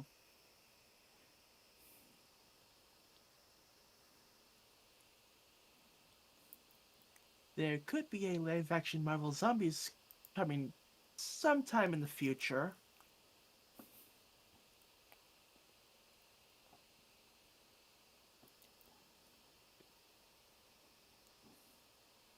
Whether or not they decide to have it be part of like a storyline thing or like its own standalone thing, who knows? Either way, it hadn't been too long since the What If episode. Yep.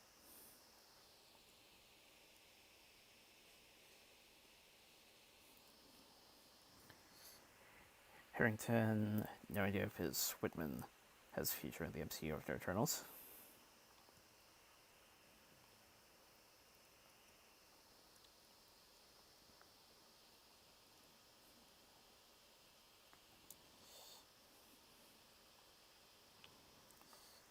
Hoping it's tip of the iceberg, but honestly, I have no idea.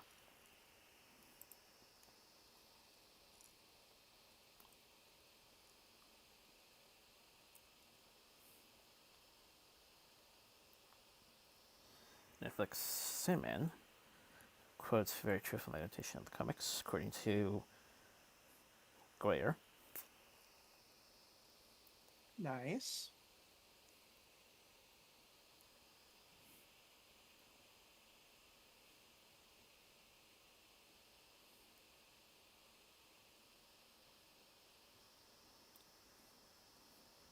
Anthony Mackie to leave the live-action Twisted Metal series. Hmm.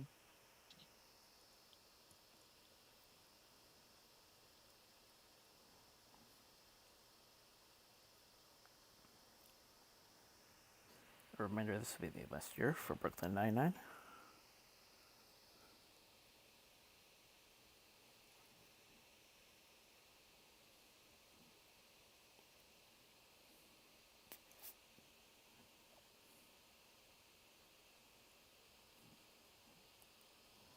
More goals for Nolan. $100 million budget, $100 million marketing, total creative control. Studio can't release the film 3 weeks after.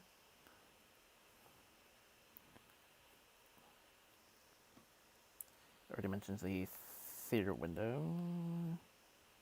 I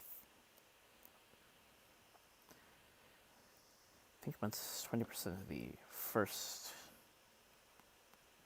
gross money. Hmm.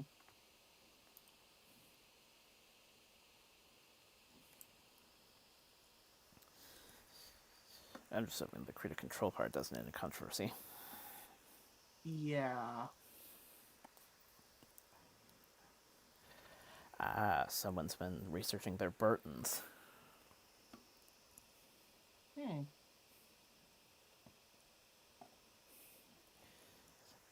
Because that's what I was thinking. Ah.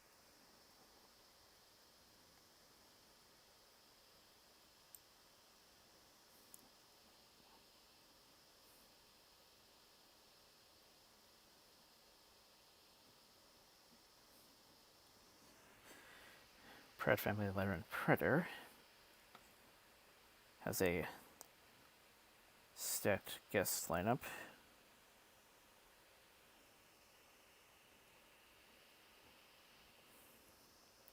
Series hitting Disney Plus 2022.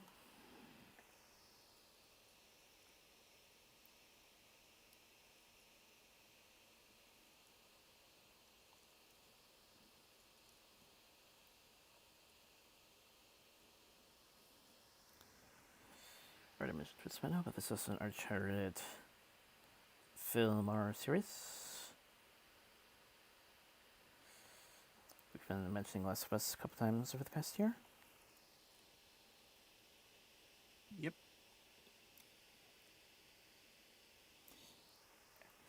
And there's also a Ghost of Tsushima Hmm. adaptation.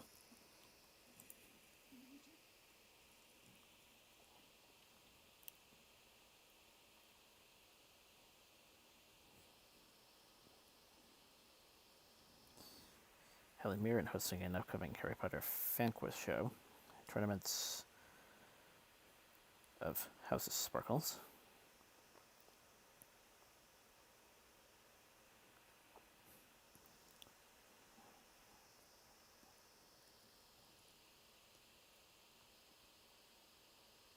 Yeah, apparently it's going to be a four-part event on Cartoon Network and TBS later this year, and then on HBO Max.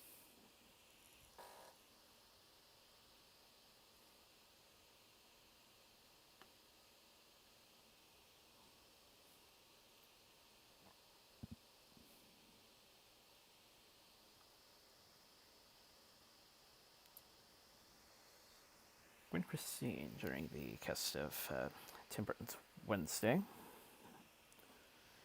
as Larissa Wims, former classmate of the Jones Morticia Adams.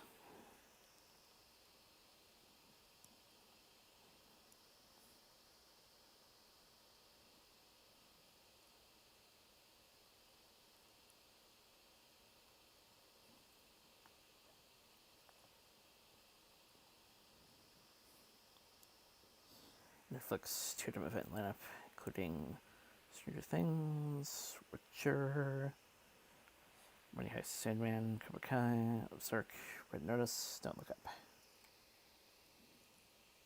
Hmm.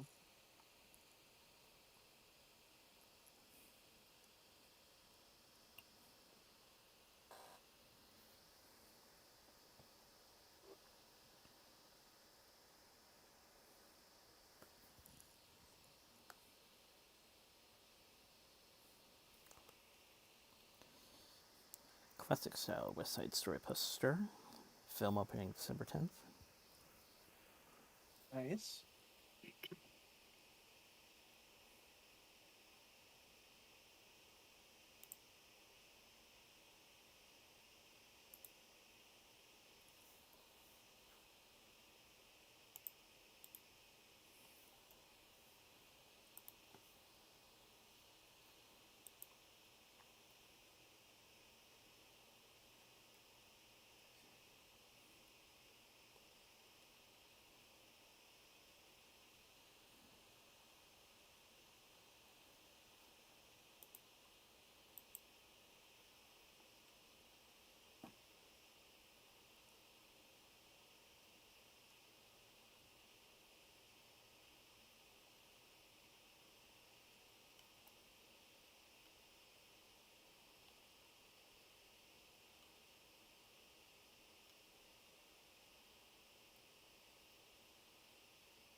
Interesting quote from Richard Grant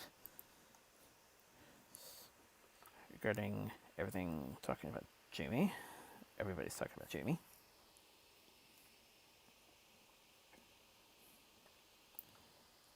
Hmm. After 4 years of a he who must not be named Brexit fallout, inclusivity, diversity, and tolerance is something that we're in short supply of. Film ticks every one of those boxes. Neat.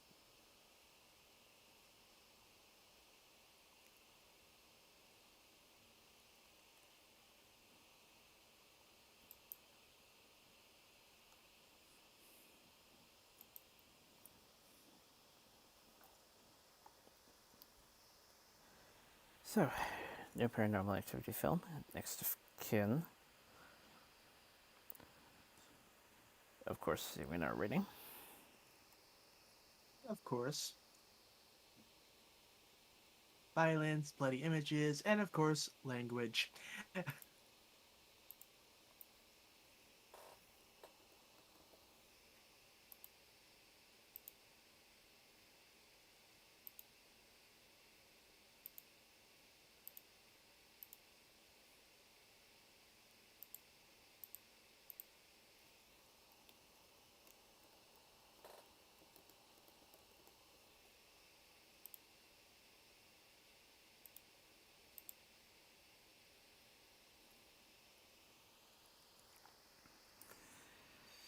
That would be sent to hit Paramount Plus, October 29th.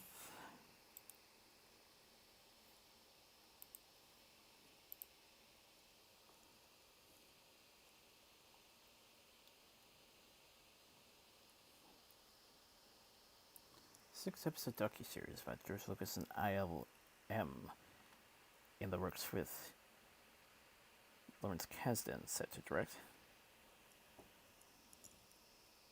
Hmm.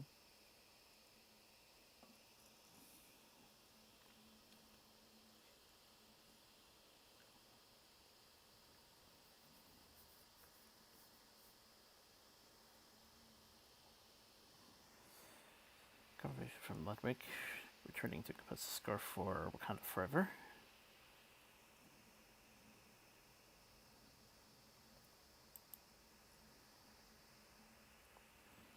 Black Panther skin inspired by Civil War, added to be added to the Avengers game.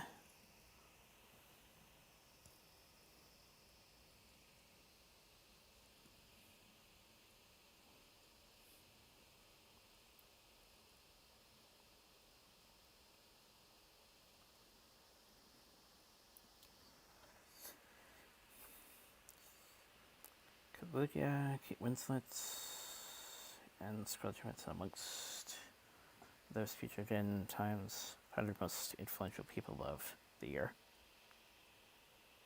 Mhm.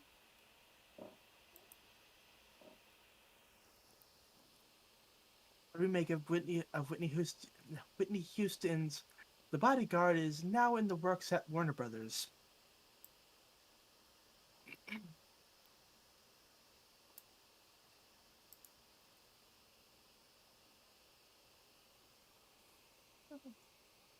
I didn't know about this one. Apparently, the first trailer for Amazon's reboot of I Know What You Did Last Summer has been released. The series will be premiering on October 15th on Amazon Prime Video.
Vega's next submission film, Wildwood, now in production, based on a best-selling novel.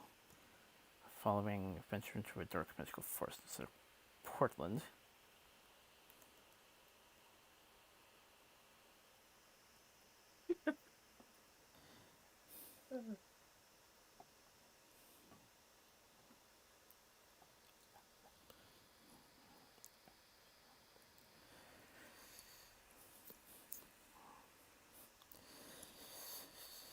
Given like its reputation, I shouldn't be too concerned. But though I'm still hoping it's Gravity Falls good and not Twilight bad. Yeah, that's fair. It's just that the Northwest is often underrepresented in film and such. Well, non-Seattle Northwest.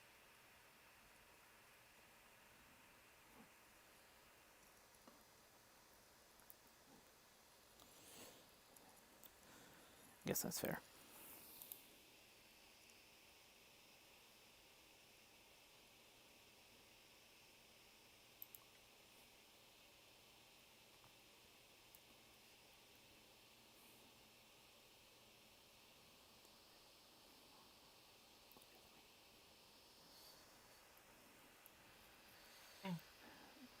So looking at a few other reboots, including True Blood, Pretty Little Liars, Drop Dead Diva. Hmm.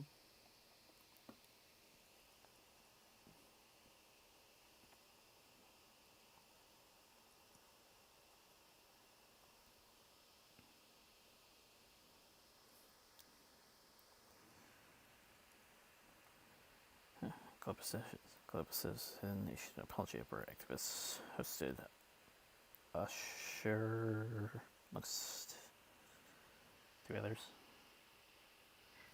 Changing the format to remove competitive elements. Showcase the work of 6 activists, each awarded a cast grant. Good.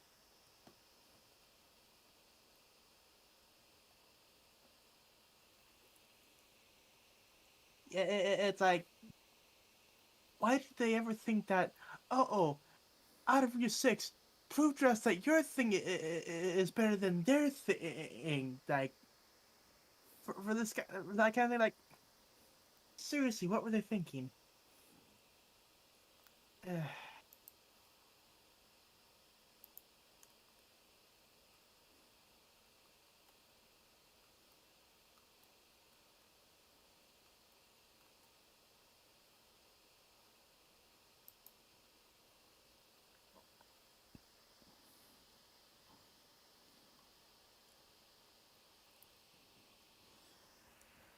Like of limits amongst a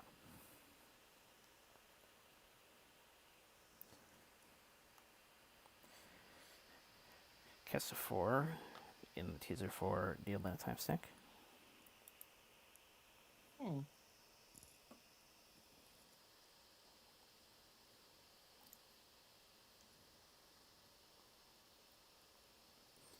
BET launched BET Studios, first of its kind venture offering equity ownership for Black content creators. Hmm.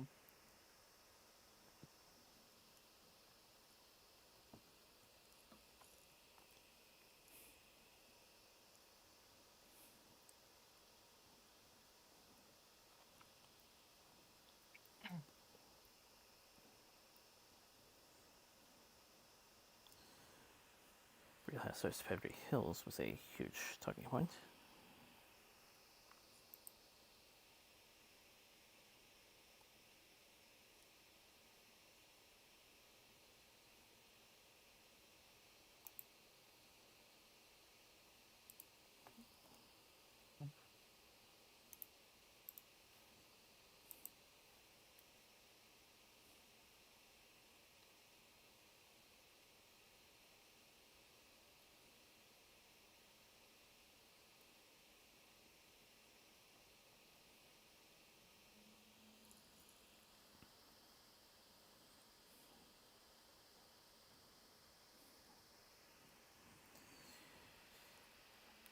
The next question from the Eternals director for One of the Teens, What's a Bit of a Teens. Hmm. Audience will understand why, not only why, but how complicated not interfering made them feel.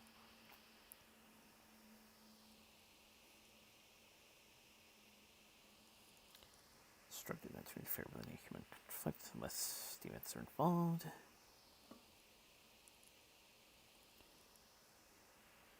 There's a reason why that's the case.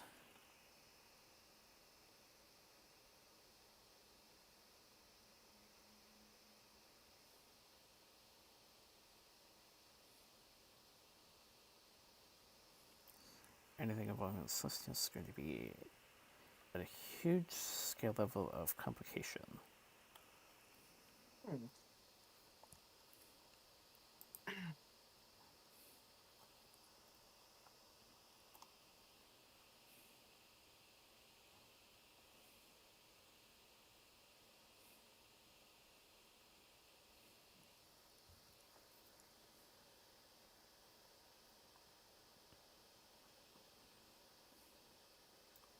Apparently, Book of Tons got some unfinished business for Mandalorian Season 3.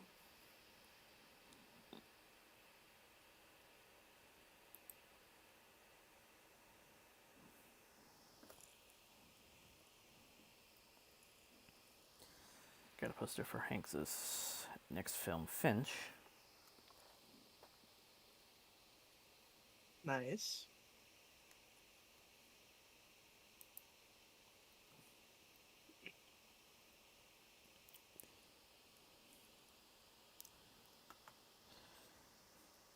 Harrington turned down the superior role while still in Game of Thrones eyes.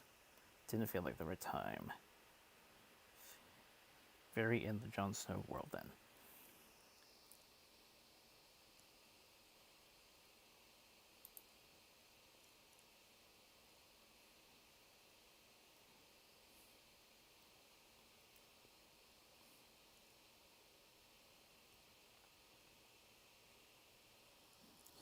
Joey, the best way to cue Eternal's Death co-star when walls were faced.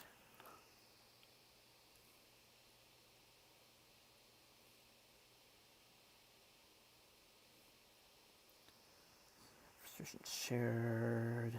Laser pen suggestion. Aha, well moment.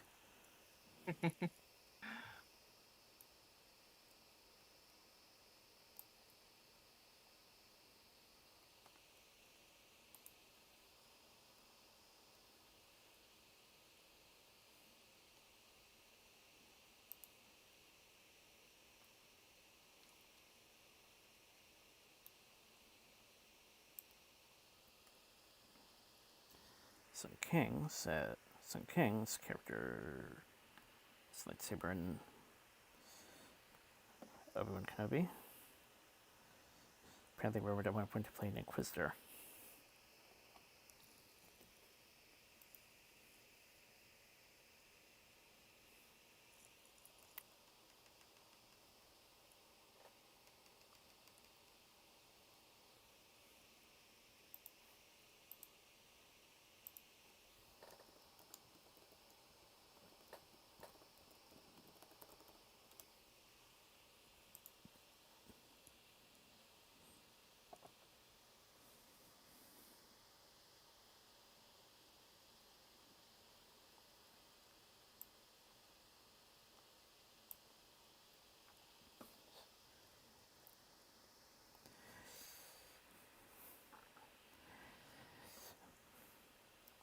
Dune director latest to spark a Marvel debate.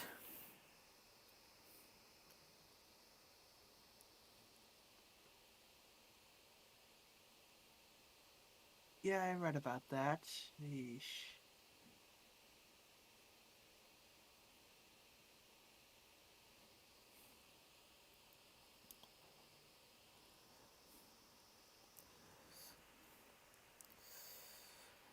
I find it genius that that was first for Eternals. Radical opposite of it aesthetically.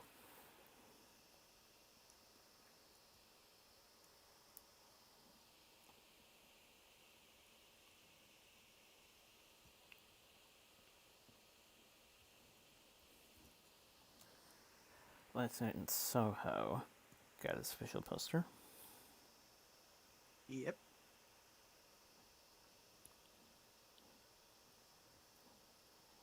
Nicolas Cage has declared that he is never going to retire. Although, to be fair, with him, it seems like he just has too good of a time doing movies. Like, he seems like the kind of guy that just has a blast doing that type of thing, you know?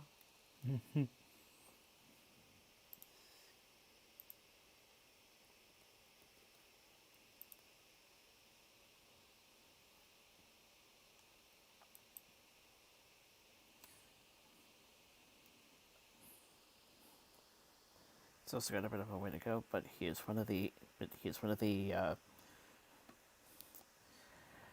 youngest in the youngest in the triple digits in terms of movie credits. Nice.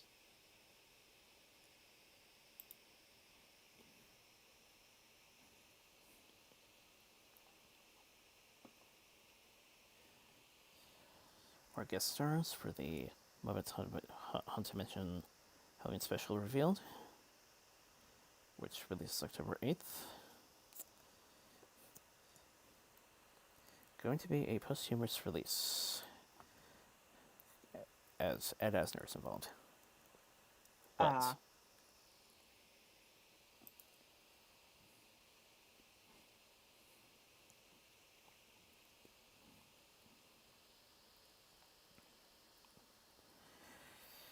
A24's Lamb, also coming next month. Hmm. Can't help but think that'll be the next furry magnet, according to images. Maybe. A new Night at the Museum film is coming to Disney Plus next year.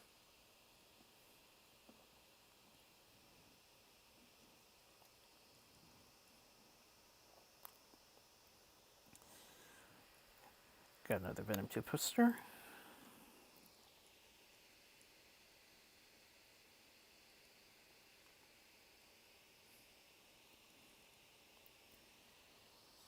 First look at Kevin Hart and Wesley Snipes in True Story.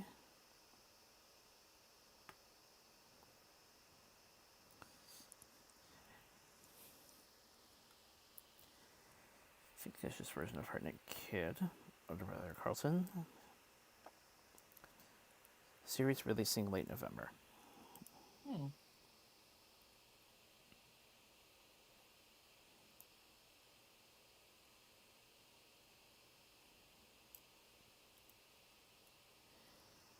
Sixth Purge film in the works, with Grillo set to reprise his role, and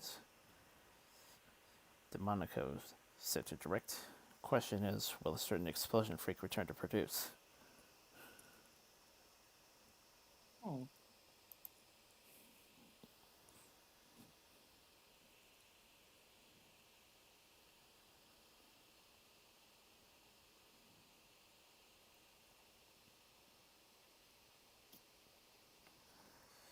More from Garfield. Not an exercise in selling merch. Gives young people the opportunity to fit their own extraordinaries and their ordinaries. Mm-hmm.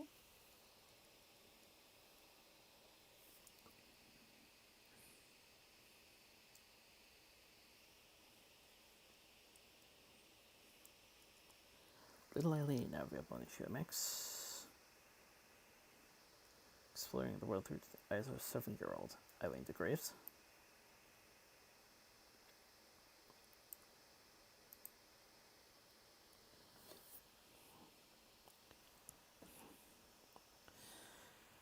Guess we'll see how that goes, given some controversies. Yep.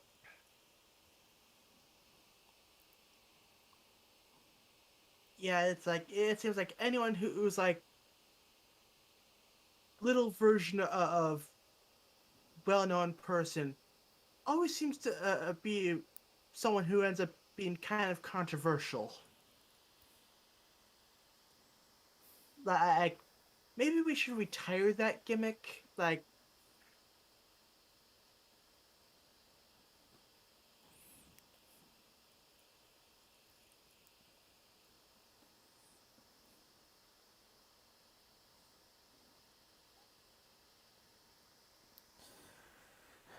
Or at least try to focus on someone who is not as touchy.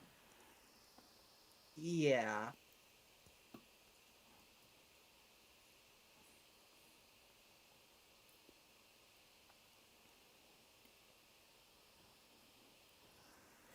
Only Murderers with Selena Gomez, Steve Martin, Martin Short. Most critically acclaimed series of 2021 Rotten Tomatoes with a perfect score from 55 reviews. Hmm.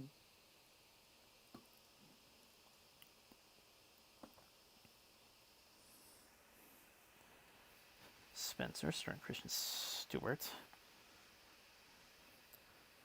Also up there, holding a 90%. Nice.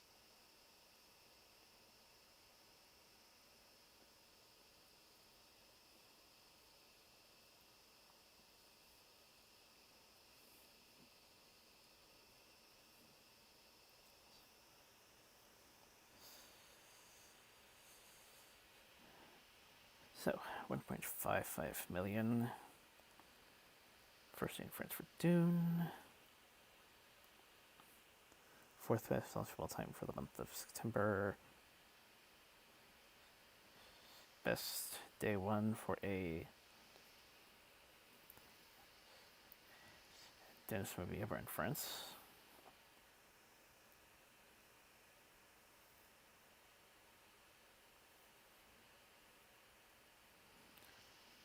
8.4 million first 2 days overseas box office. 84.9 million on Thursday alone.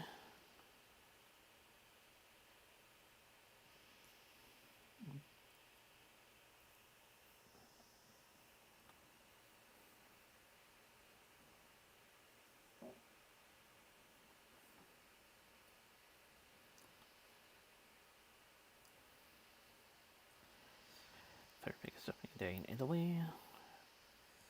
500K.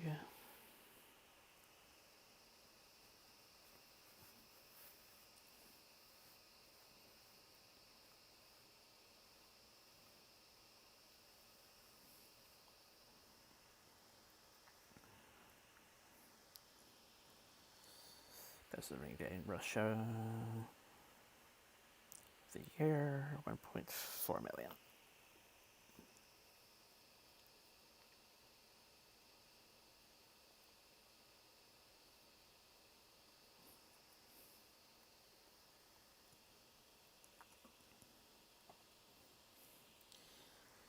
Tom Cartoons in Vancouver reopening CG animation job slots for ponies. Nice. Some new G4 My Little Pony plushies are on the way from Symbiote Studios.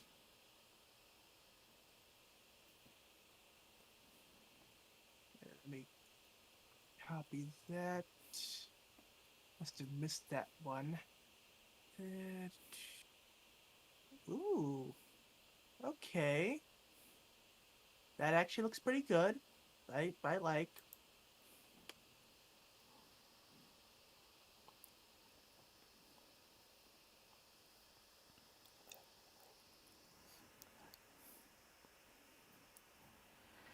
For the guys feeling dissectables. Quistelfoens, Series 1.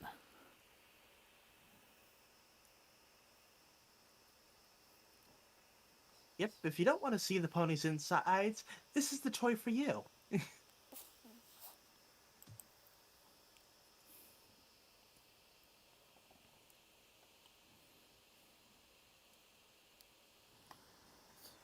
Hardy spotted wearing No Way Home production hat. Hmm.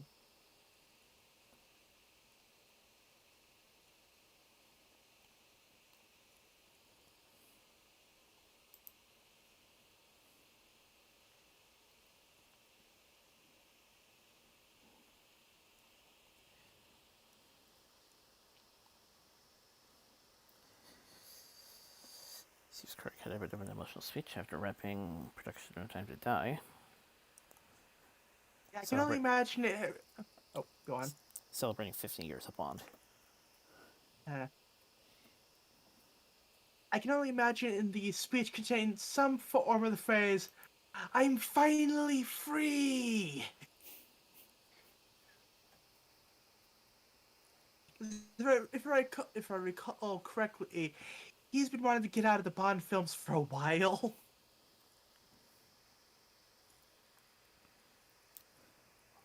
But they just keep dragging him back in.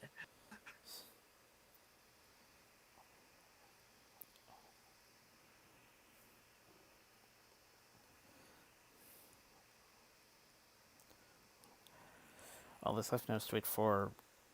Is Whoopi still involved? Hmm.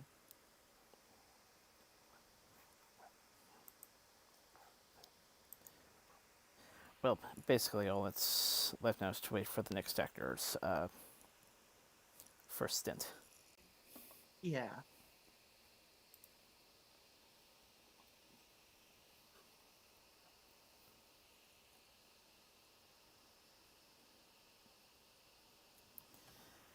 SpongeBob doing a multiverse game, Cosmic Shake. Hmm.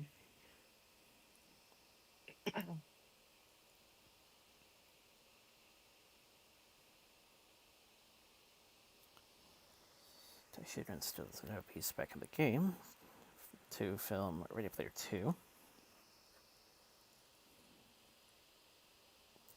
No idea where they're at or what the talks are at the studio.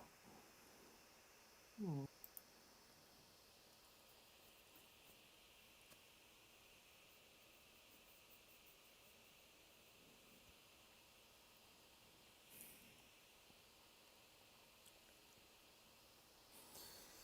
Getting slowly back to No Time to Die. Tickets finally on sale. Yeah, whether or not a lot of people will get the tickets, we'll be seeing, because, like, with everything going on, people may think that, like, yeah, well, the movie might be nice. The people have no time to die.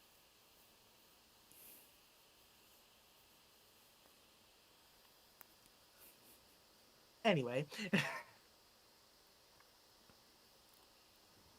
Megan Fox and Tyson Ritter will star in Johnny and Clyde, a movie with a new take on the famous Bonnie and Clyde story. Currently in production in Rhode Island, with the roles of Johnny and Clyde being cast imminently. The actors will join production in October. Hmm.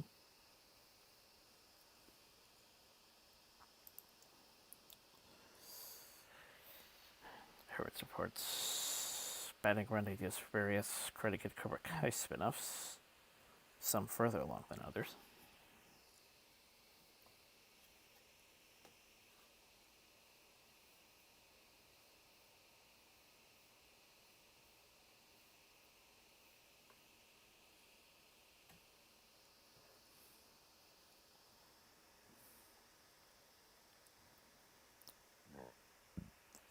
You look at John Cho as Spike Spiegel in the live action Cowboy Bebop series released. Also, first look at Marvel's Hit Monkey.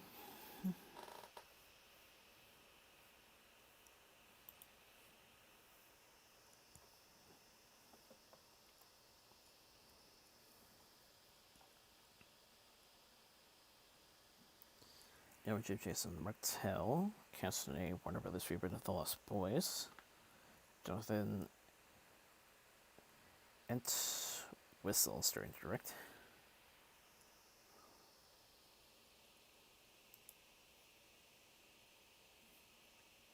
There could possibly be shortages of beer and fizzy drinks due to issues with CO2 supplies.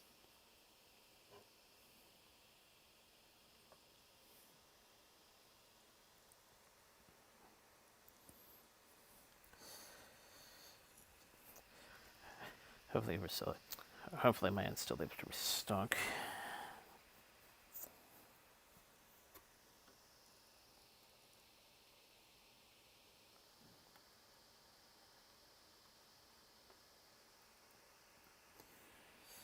Kristen Stewart next project. A movie called Love Me, which describes the love story between Starlight and a boy. Hmm.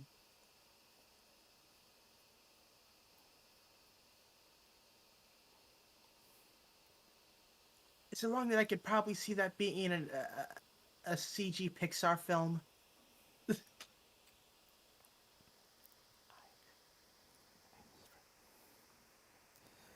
I'm honestly surprised I didn't think of that option until now.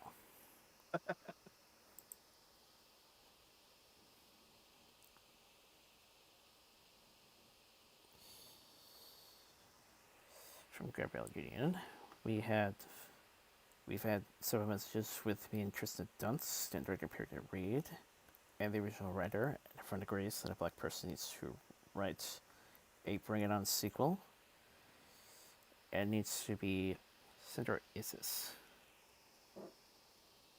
Hmm.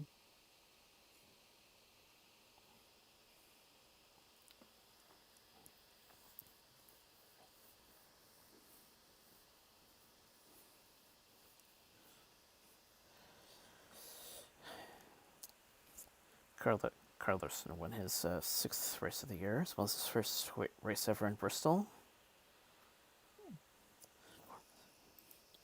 And promising that ends.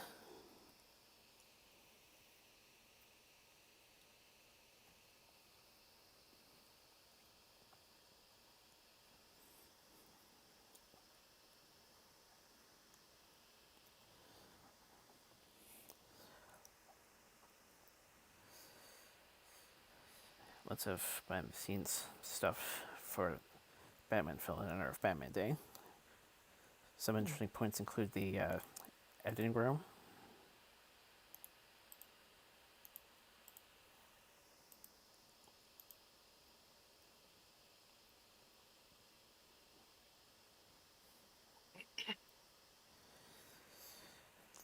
Taste of Michael Giacchino's composing.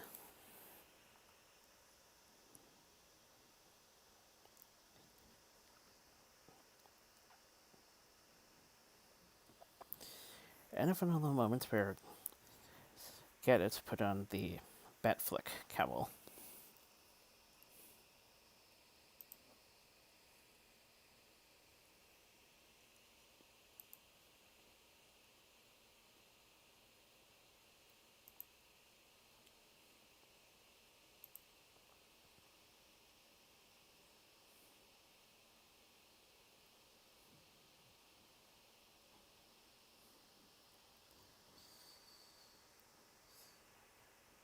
Gillian in the poem read the script for Greetings 3 and the Sea together. Floods of tears.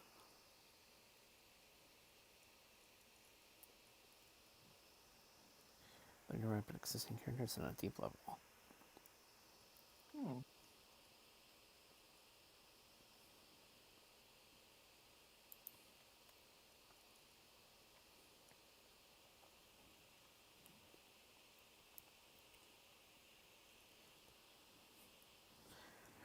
Dude wins Toronto's 2021 Ebert Director Award.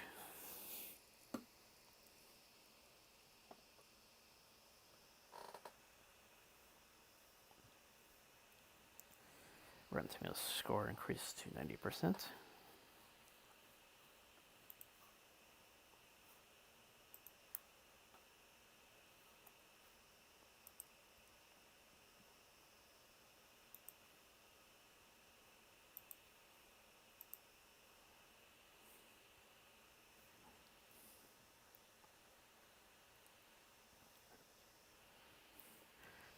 Heard a family returned to Victory Lane at Laguna Seca.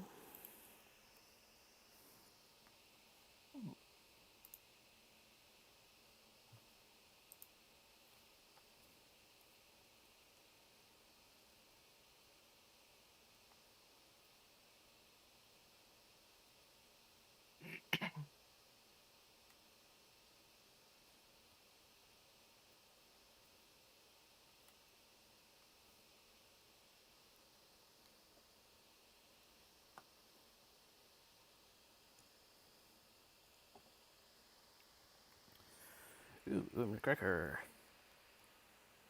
amongst a group of firsts at the Emmys tonight. Nice.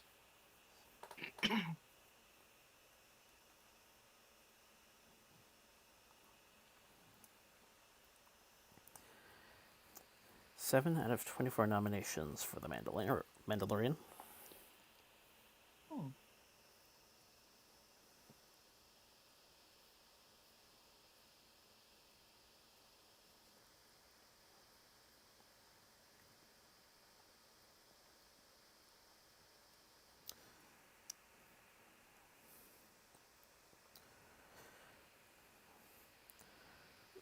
Bit of a speak out. CBS failed to install a fully accessible visible ramp on stage. Oof.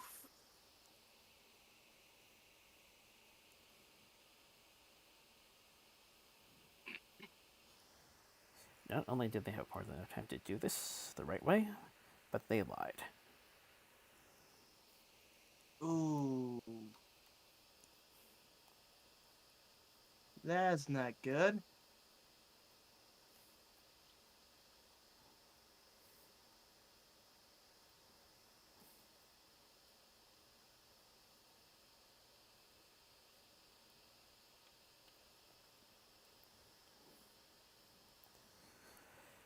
Most Emmy losses within one season.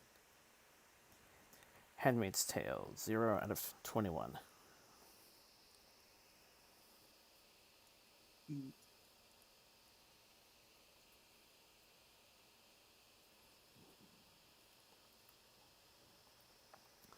As previously mentioned, WandaVision 3 out of 23 nominations.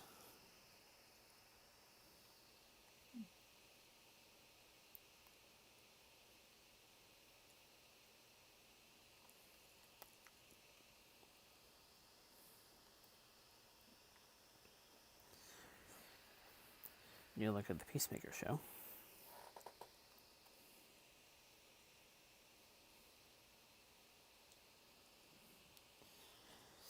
Michelle Coel, first black woman ever to win Emmy for writing in a limited series.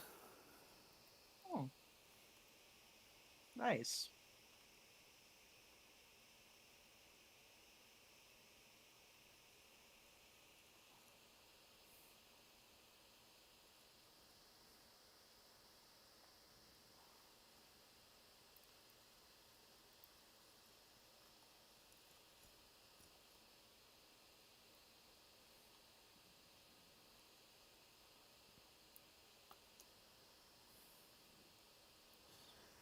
Ted Lasso's total was 7.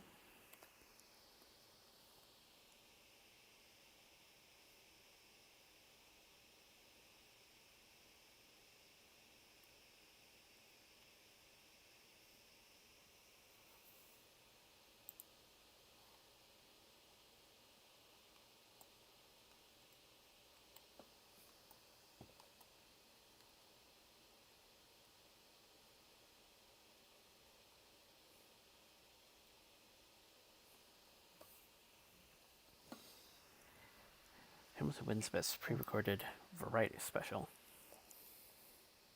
Hmm.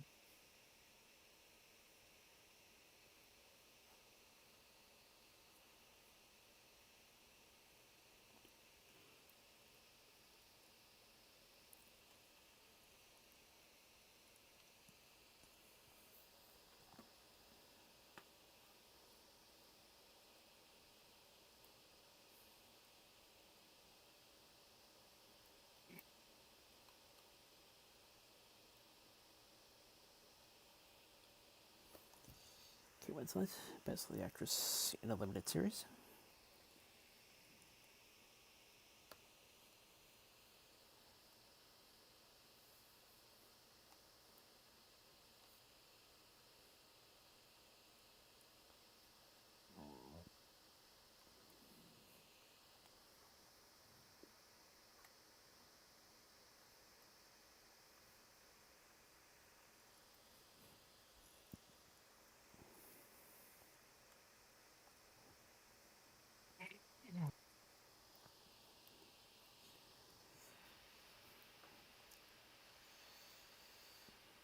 SNL, Best Variety Sketch Series.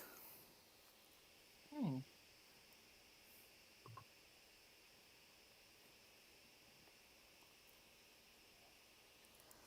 Last Week's Night with John Oliver, Best Talk Series.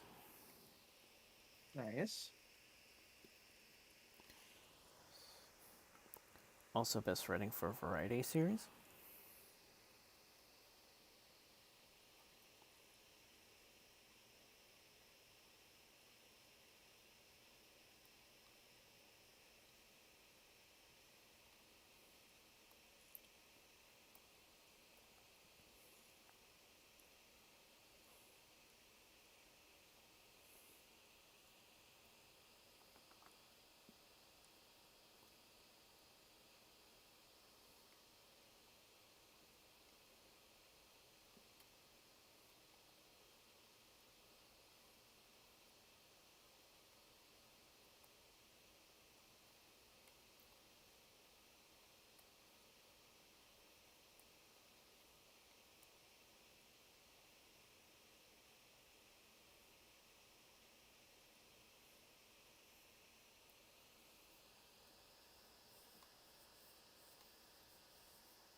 Worldwide shared a shared tease for The Flash on his socials.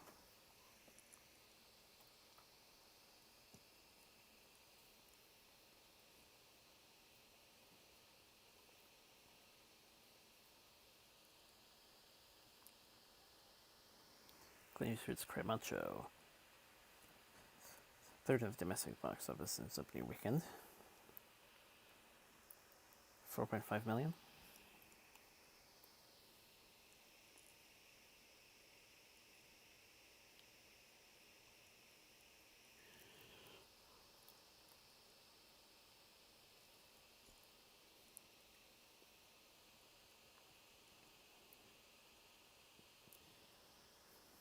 Dune, 36.8 international. Hmm.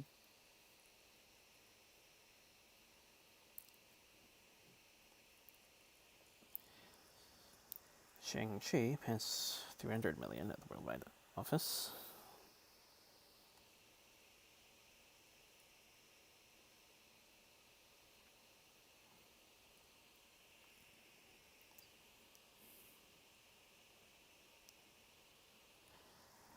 Howard Shore talks to return to compose a score for the Amazon Lord of the Rings.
Blunt has two movies in the top 5 and top 10 of the highest grossing films of the year, US worldwide.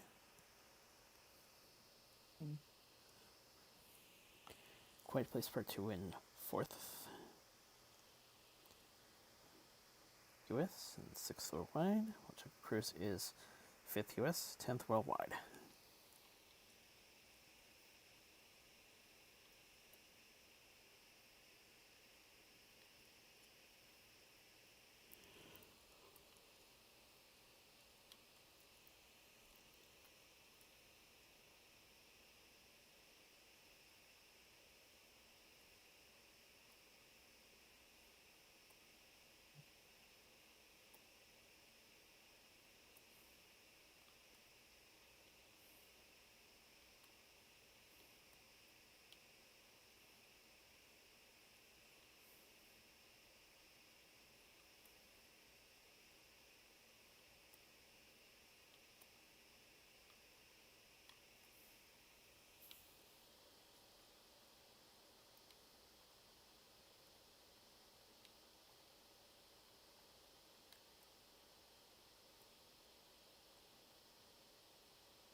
Apparently, we're no longer interested in hosting Jeopardy. Mm-hmm.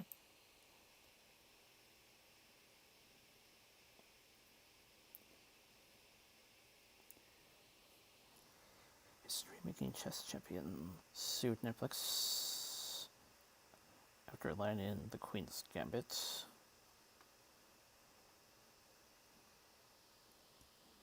Mm.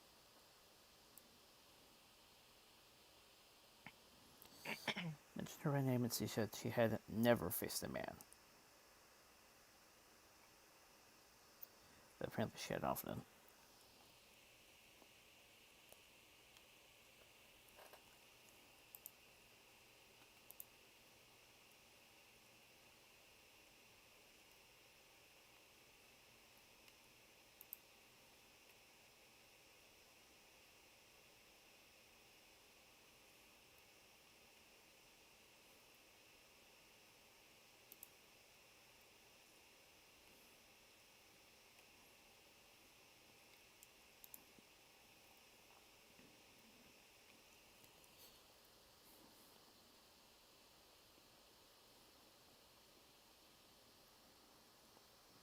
Britney Spears officially engaged. Fans are worried she's going to be tied down again.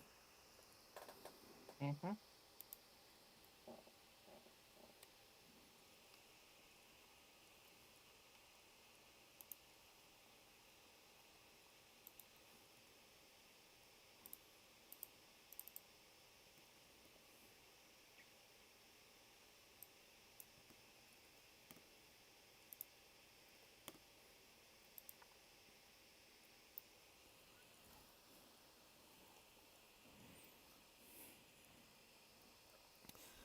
And of course, I was making some final adjustments to our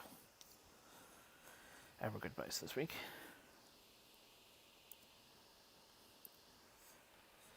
Don Collier, Bonanza Gunsmoke, Charlotte Johnson, Wahai, Prime Minister Porsche's mom,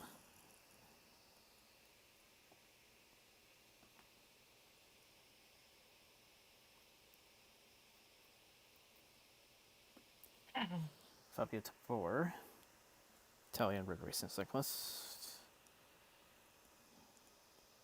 Nicholas Naranjo, Argentine road racing cyclist,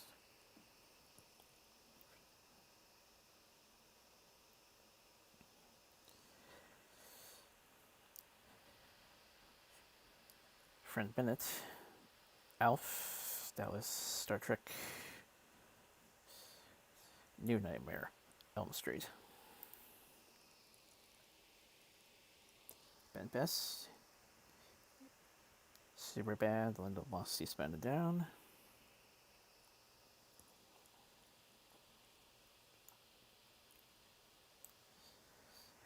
Norm MacDonald, 3 years apart from Bert. Mm-hmm.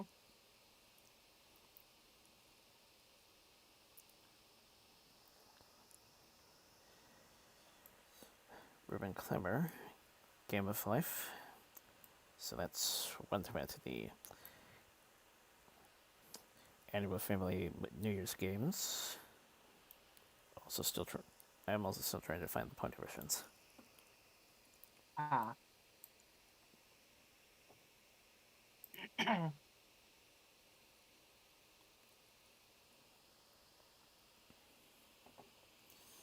Bert van Dolman, Dutch motorcycle road racer. Jill Rep, Gilligan's Island.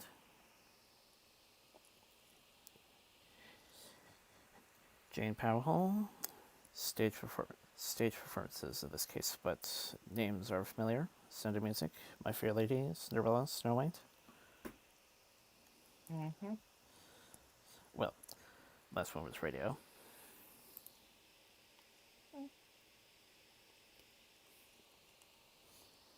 Christinger Sorensen, Danish road racing cyclist.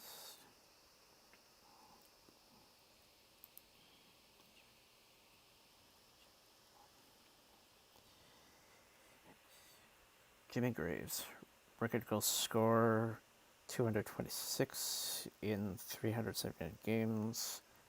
Member of the English 1966 World Cup winning squad. Oh.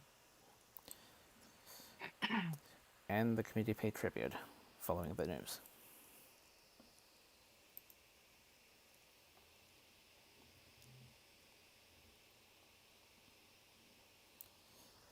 Mick McGinty, artist for Street Fighter 2. Hmm.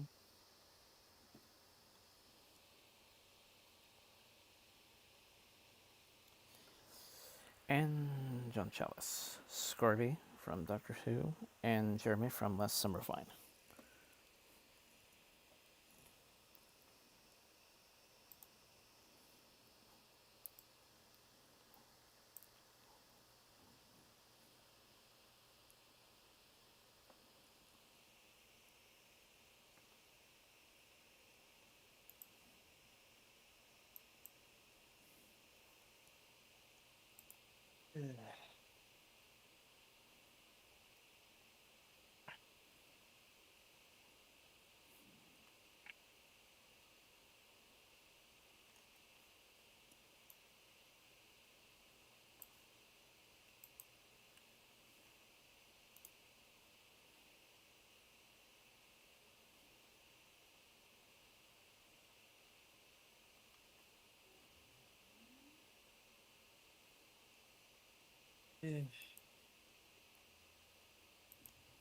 Yeah, usually I'd be like, yeah, do a bit more art, but like I mentioned before, I have to work tomorrow, and uh,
still got a ways to go, but I think I made a bit more progress than last week.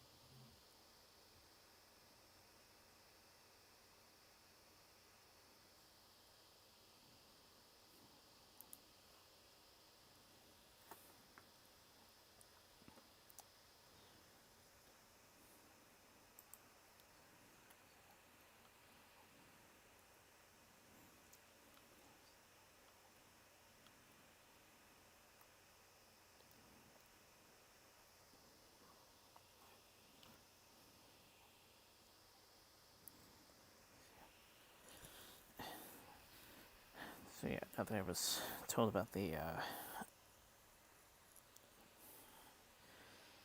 com- comic delay,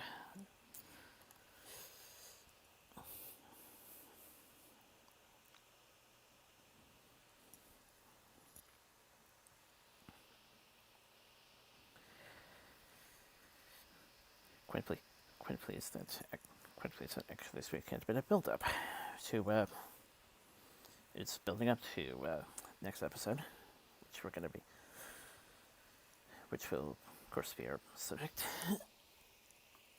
Yep.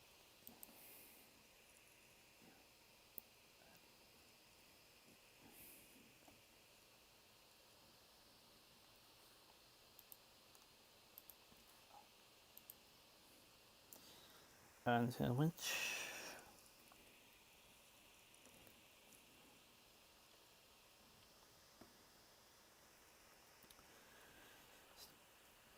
stay safe, stay well, and hopefully